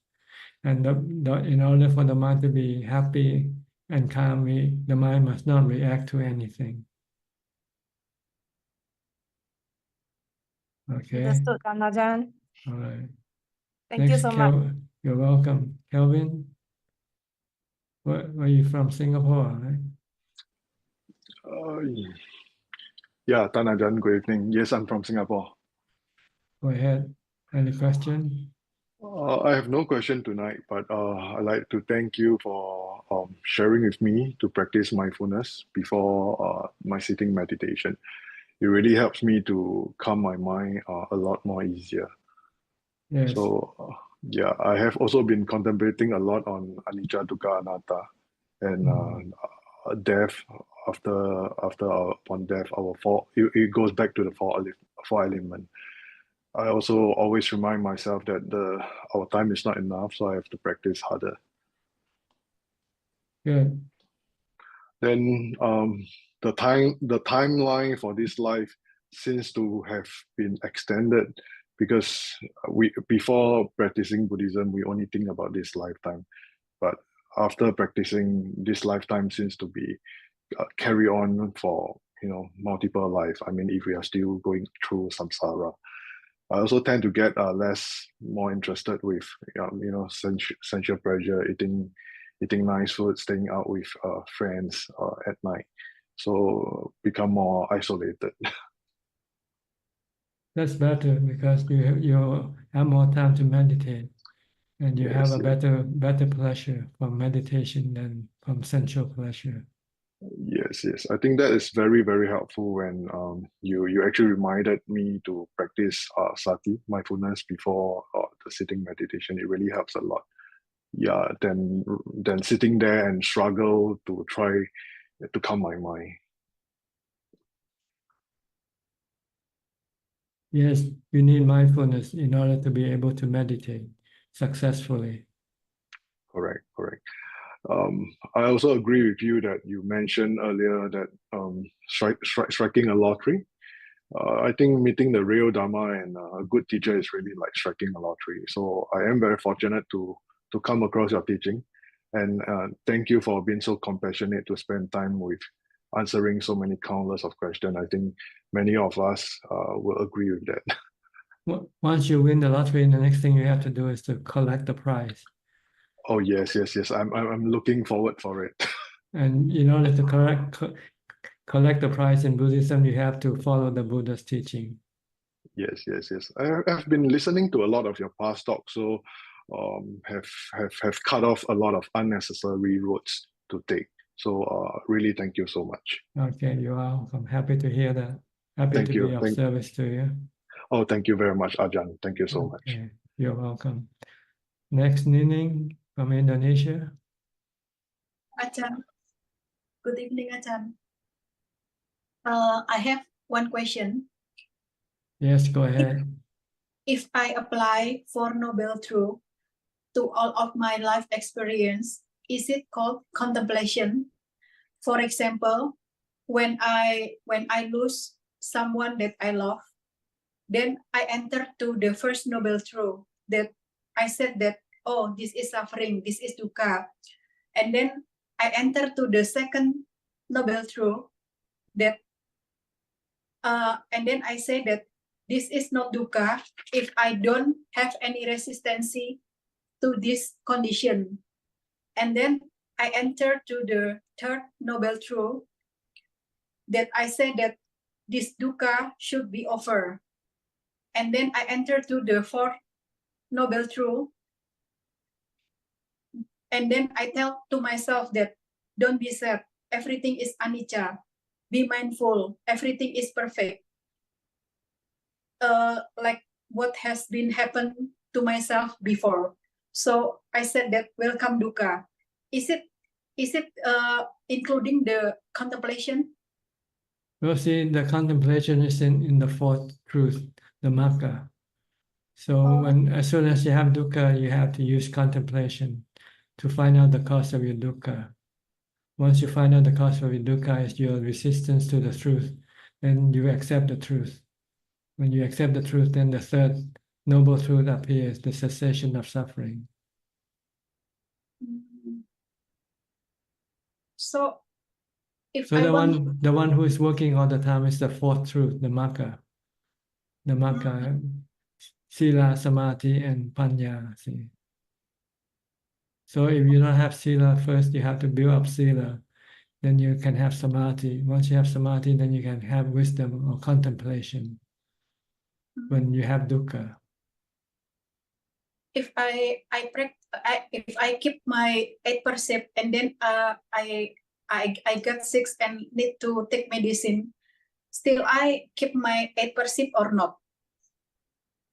Well, what's the difference between medicine and medicine is not food. You can eat you can take medicine anytime you like. Yeah, but sometimes medicine kill the virus or bacteria. Oh, that's okay. It's not considered killing because they don't have spiritual being connected to them. Oh, I see. They're like trees. They're like plants. They're a living organism, but there's no spiritual, no mind attached to them. Yeah, because more than almost 20 years, I don't take medicine that I'm afraid that I will kill the bacteria or virus. Well, you kill them anyway because if you don't kill them, you don't get well, right? Yeah. Okay, No, so it's not considered to be killing.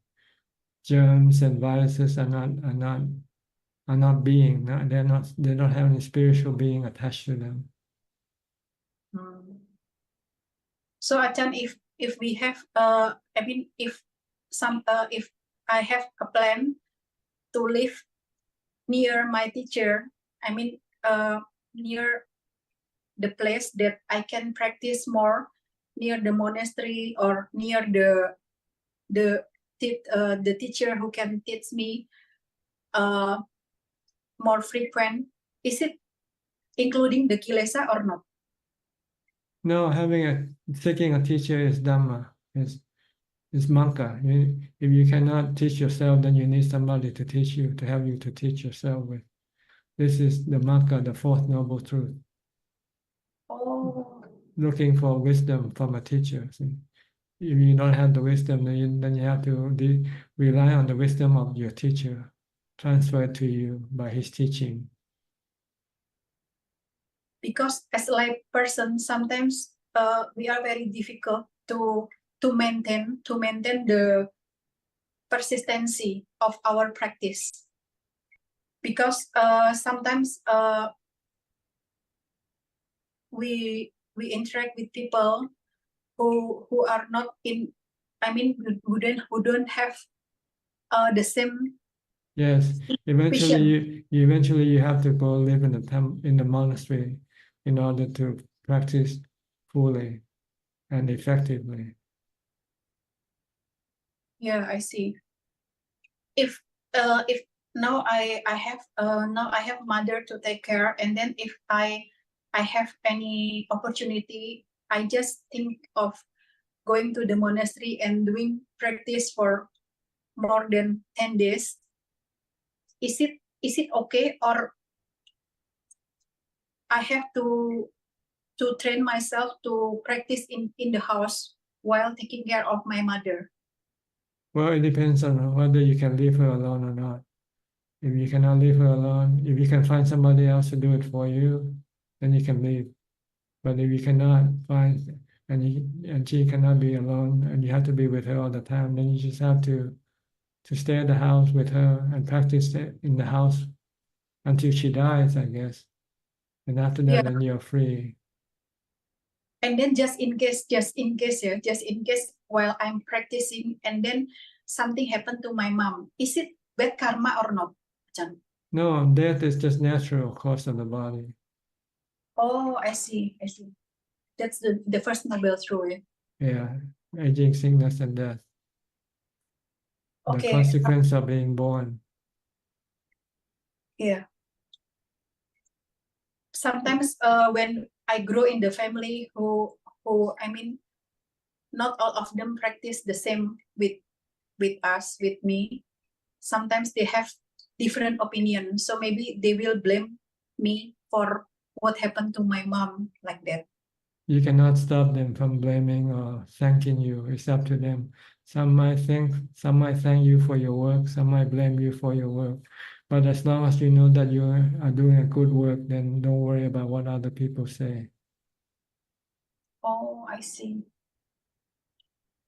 Because in my mind now, I just want I want to spend all of what I have and all of my with what I have, I want to spend it for my practice. I want to do charity and do everything for make my practice more smooth, and I can develop my mental. But helping your mother is a form of charity also. Yeah. So you have to look at your situation and do whatever you can with the boundary of what you can do. Don't try to do something that you cannot do yet. Okay. Because wanting to do something and you're not able to do it, it can become stressful to you. Yeah. And I also have idea that maybe if my mom die, I have an idea to move to Thailand because I think Thailand is good environment for me to develop my mental. Well, that you have to decide when the time comes. Right now, stay in the present. Do the best you can with whatever you have to do, okay? Yeah. All right. Don't dream. Don't spend your time daydreaming. Yeah. Okay? Thank you, Ajahn. Thank you. All right. Next, Diana from Canada. How are you? Is your daughter around? Yes, I can call her a little later. No, Ajaan Suchart, or we could start with my daughter. She's just in another room playing. Well, just leave her playing first and get to your question first. Yes, Ajaan. I didn't put together any questions for this week. I really enjoyed listening to everybody share, and I relate to many things that were being said. Like personally, this week, I struggled with some defilements, and even though I struggled, I found that I was able to apply some different skills like Budo and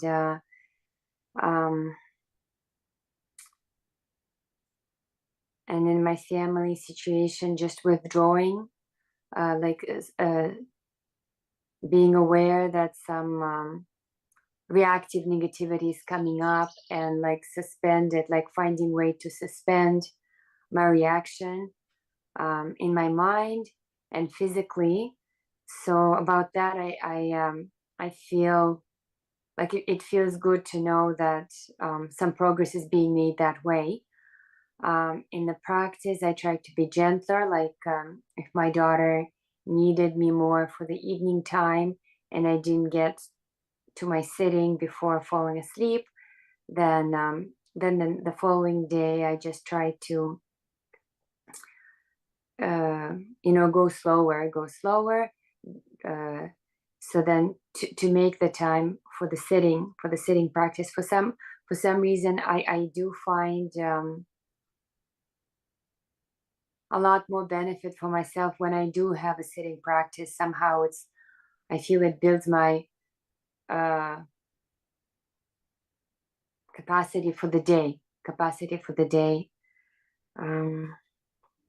But also like some challenging life things have happened, and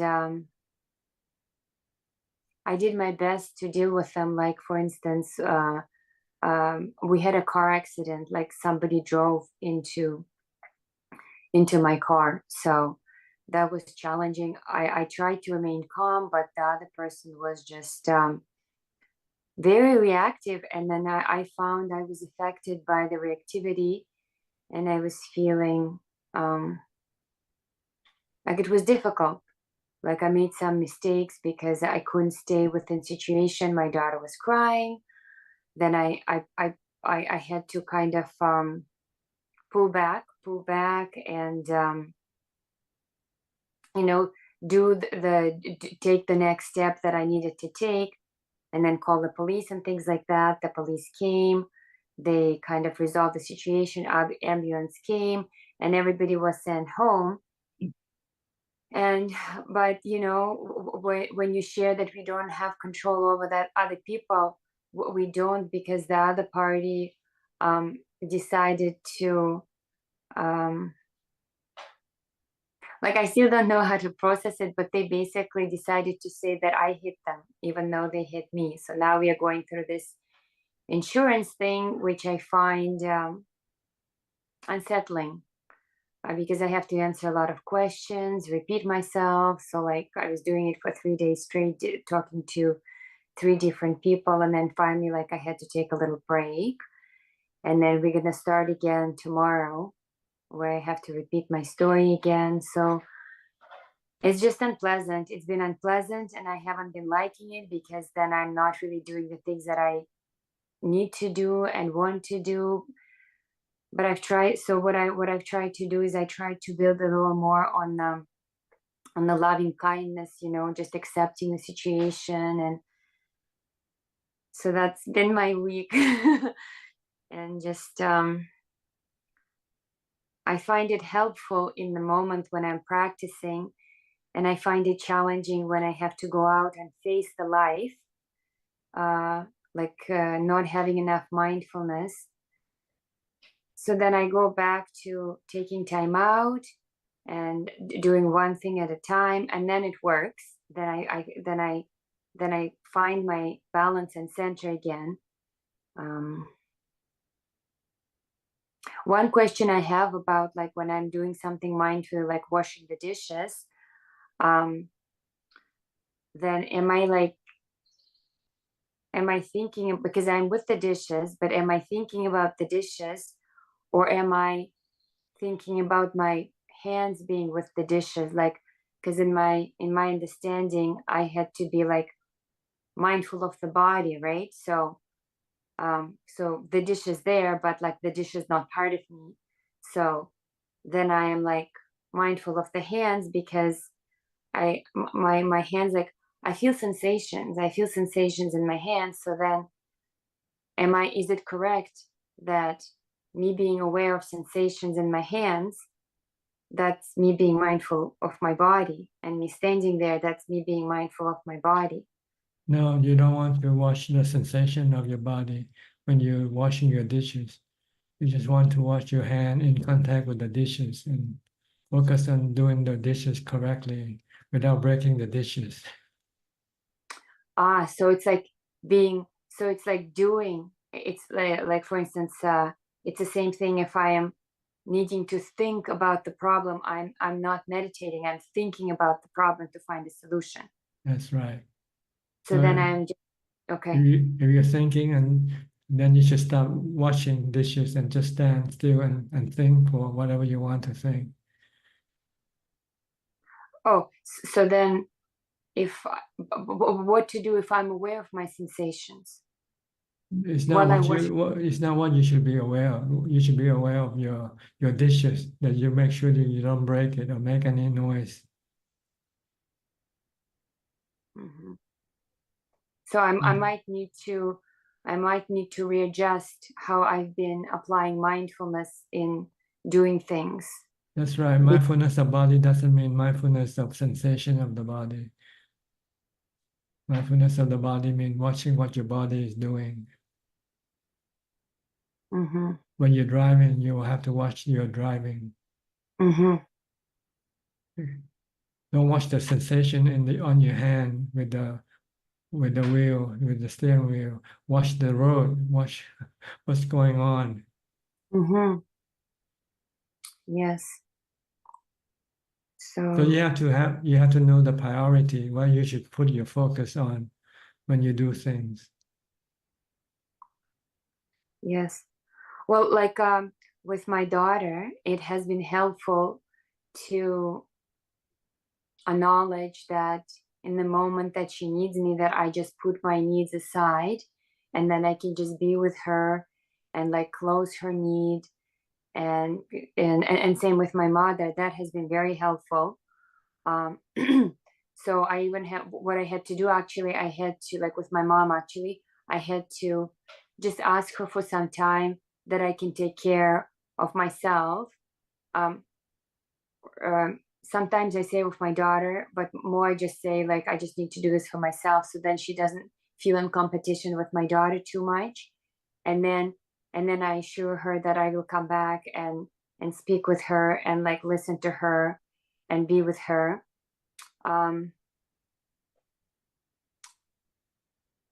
And when she is upset, I still find it challenging. So I end up practicing Buddha, like inside, so I don't get sucked into reactivity. Basically, just being upset over how things are turning out, and being worried a lot. So I guess the progress has been made because I was able to detach more and see it more, like see more that it's just a reaction, that it's a worry, and it's the mind defilement, and it's okay to like step back from it and regroup when I'm feeling more grounded. And yeah, so in that way, because I'm really wanting to carry the practice into my life more. So that the progress has been made there. As for my own defilement, I did find myself stuck, roaming and rolling about this work situation. And I struggled with stepping back, like if I'm not being asked for my opinion, to just kind of, not shared, and at the same moment feeling a conflict with, well, what about me standing up for myself? And so I don't have the solution for that yet. I'm still waiting for like what the best way to proceed, as in like having the balance to, you see, I feel a lot of peace and truth when you share, just leave it alone. And then when I go to apply it, I don't have that peace. So it's just how to embody that truth of really not having control over the other people thinking and feeling, and struggling more with what they share about me with other people also, and feeling sad about it because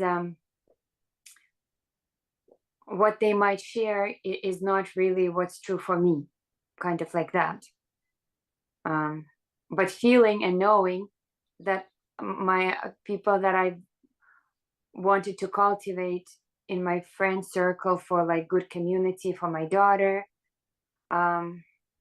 is challenging, because then I don't really have any control over what my coworkers are sharing with the clients, and then what the clients are thinking about me, and maybe that's why they're not reaching out or responding to me in a non-logical way, like that.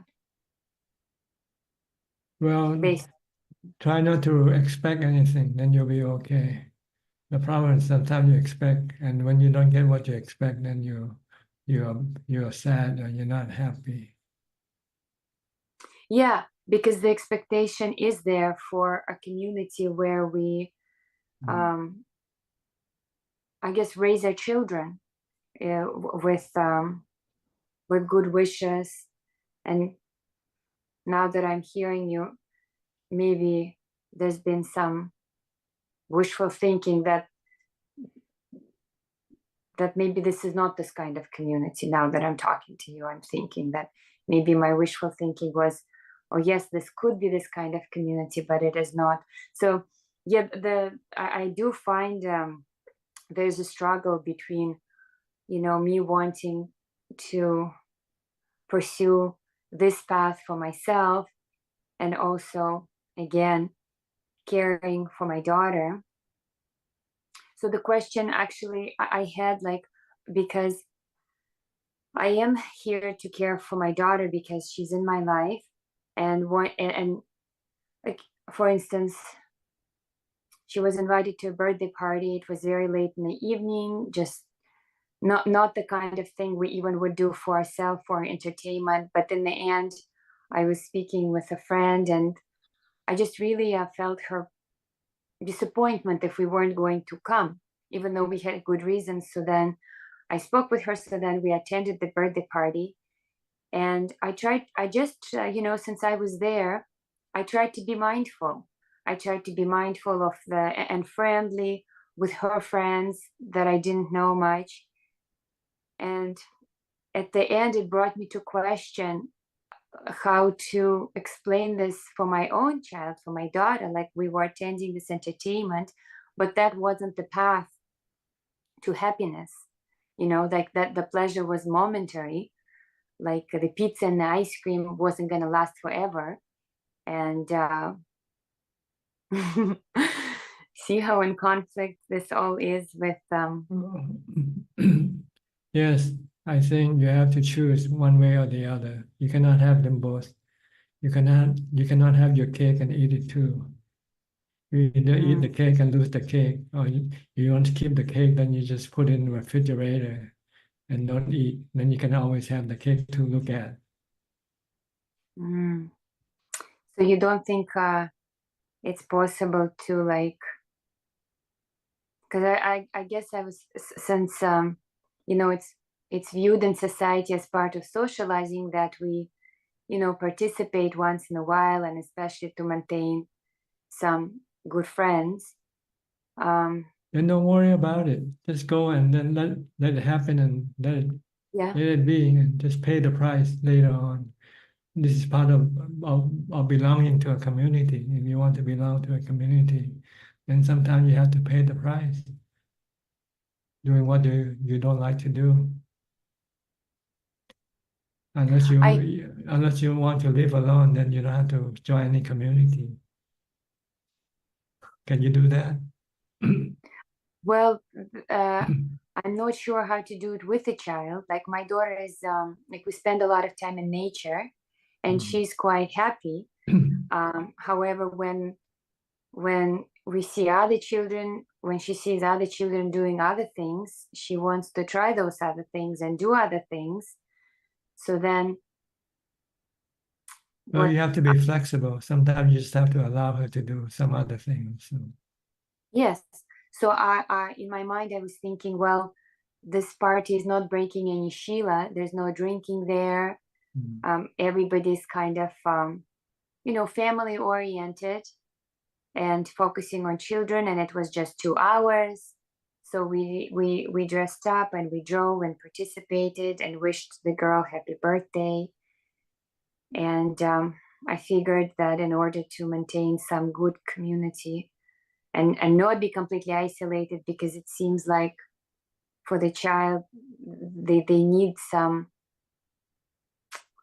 I don't know, they need some company, they need friends, yeah, they need connection. Yeah, even though I have noticed then it's very ironic after the times that we participate in these events, then my daughter is a little more discontented, even though she just received this temporary happiness. The unhappiness thereafter is expressed fairly quickly. So we discuss like, well, do you see how the ice cream wasn't permanent? Because she's still convinced that ice cream is happiness. And I ask her, well, where is your happiness now? And she say, it disappeared. She acknowledged it, but she still not connect that the disappearance is where the unhappiness is somehow. Like it can't just keep going. But she thinks she can always have more ice creams. Yes, but the issue is that she wants it now and like she wants to keep having, and then she's in pain in her tummy.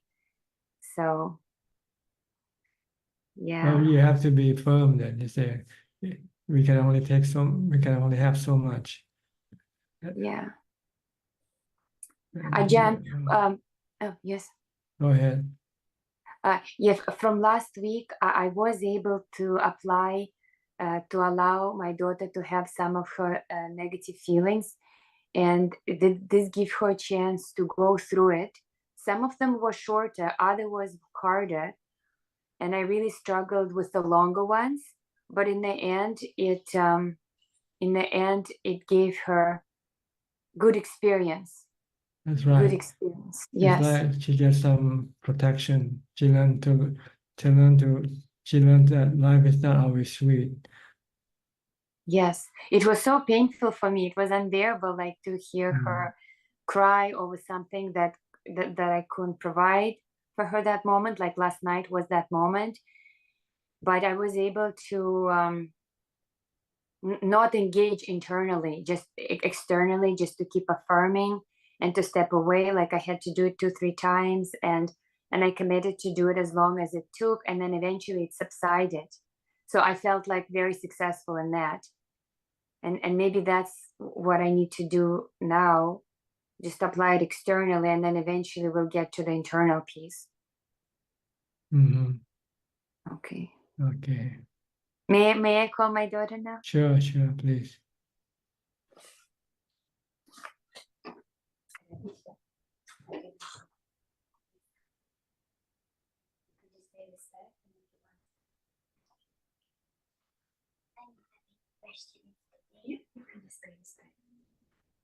Share about your week. Good morning. How are you? Yeah. Can you hear me? Yeah. Okay. You have a question today? No. Go ahead. What about your crying? No. What about not getting what you want? No. Okay. It's okay, right? Not to get what you want. You still live. You can still be happy without getting what you want.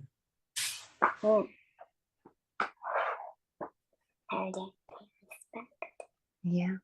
Anything else? Okay. Yeah, you can finish. Okay, no question. Next Okay. time you. Yeah, next time. Next time, okay, good. Don't be afraid of, don't afraid of being sad. Life is sweet and bitter sometimes. Life is sometimes happiness, sometimes sadness.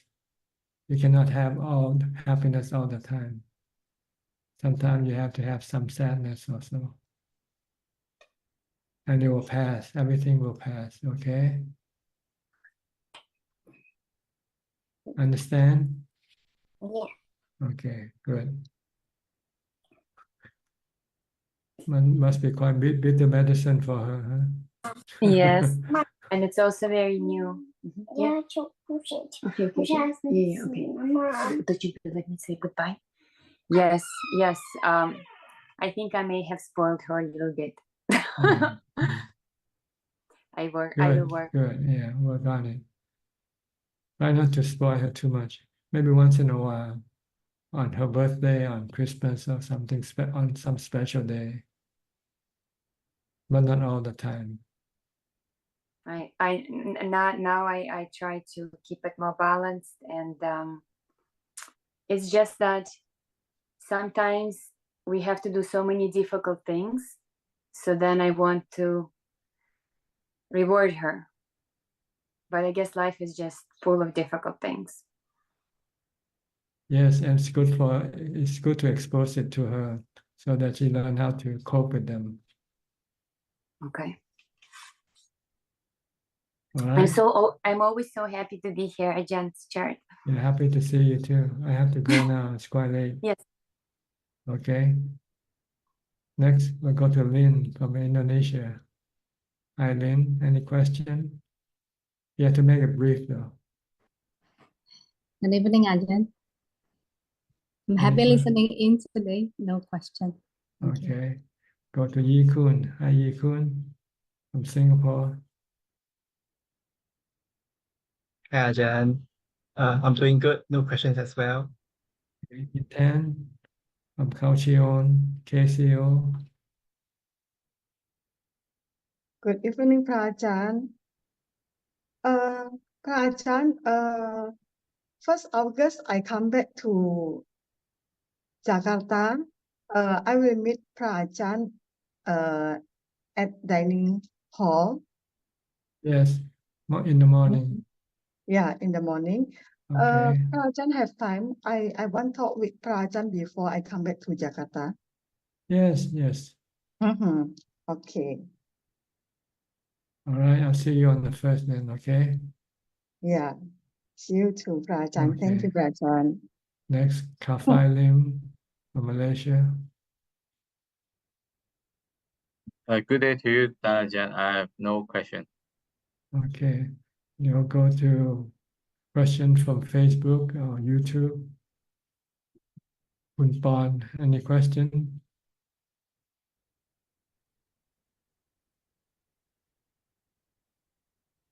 Pon, are you here? ครับกราบนมัสการหลวงพ่อครับ There are 5 questions this evening. Okay. There are 3 questions from the assistant email. First question from Sam. There are some Dhamma talks about voidness, emptiness, and space. Could Ajahn please help to explain with the idea of voidness and space? This is the state of mind when the mind becomes still, when activity like think, emotion, then the mind appears to be like space. Second question from Yeti.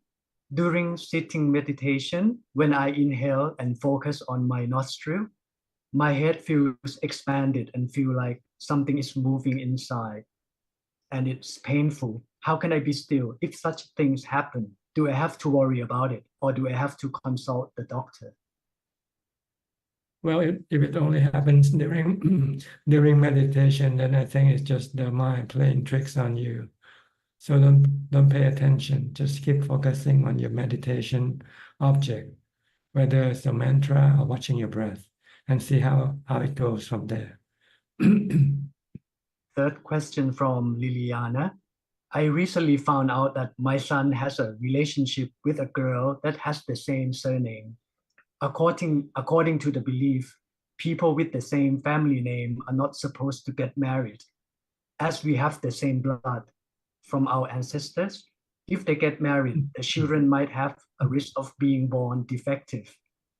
I know I shouldn't separate my son with the girl if they are happy, but I am worried if the belief is true. Can Ajahn advise what should I do? Should I tell my son about the same family name issue, or let him make a decision? Well, it's up to you. Okay. The fourth question from Celia. Dear Ajahn, can we share the merits of our meditation or good action with a close relative who is struggling, or only with our deceased past relative? Is there a difference between sharing merit with a relative and sending metta to them? Well, see, the reason why we share merit with the dead is because they cannot practice or make merit themselves. So we share whatever little merit we have for them. But with living people, we can share other things more than merit. We can give them loving kindness, give them happiness. So you know that which is merits are happiness, but we call it merit, but it's actually happiness. So with living people, we can give other things to make them happy, like acting like a Santa Claus, and giving gifts and helping people. Then this will make them happy. So we don't share merits, but with living people, we share happiness with living people. Make people happy, in whichever way we can. Last question from Metta Wadana. Ajahn, is it okay to listen to the Dhammatalk while you are doing the walking meditation? As long as you can focus on the Dhammatalk, because if you don't, when you listen to the Dhammatalk and doing something else, you might not understand what you're listening. It's like sitting in a classroom. You want to be still, pay attention to your teacher, so you can hear everything that your teacher say. But if you can walk and then also concentrate on your listening to the Dhammatalk, then it's okay also. It depends. That is all. Okay, that's all for today. I guess we run out of time. Thank you for your company. I hope this meeting is useful for you and help you improve in your practice. In the meantime, please stay mindful and keep on practicing. And if all goes well, I'll see you all at the same time next week. Thank you and goodbye. Thank you, Ajahn. Thank you, Ajahn. Thank you, Ajahn. Thank you, Ajahn. Thank you. Ajahn. Thanks, Thank you, Amin. Sadhu, sadhu, Thank you, sadhu. Amin. Bye, everyone. Bye, everyone. Thank you. Bye bye. Thank you. Good night. ทุกคนนะ ขอบคุณครับ สวัสดีครับ สวัสดี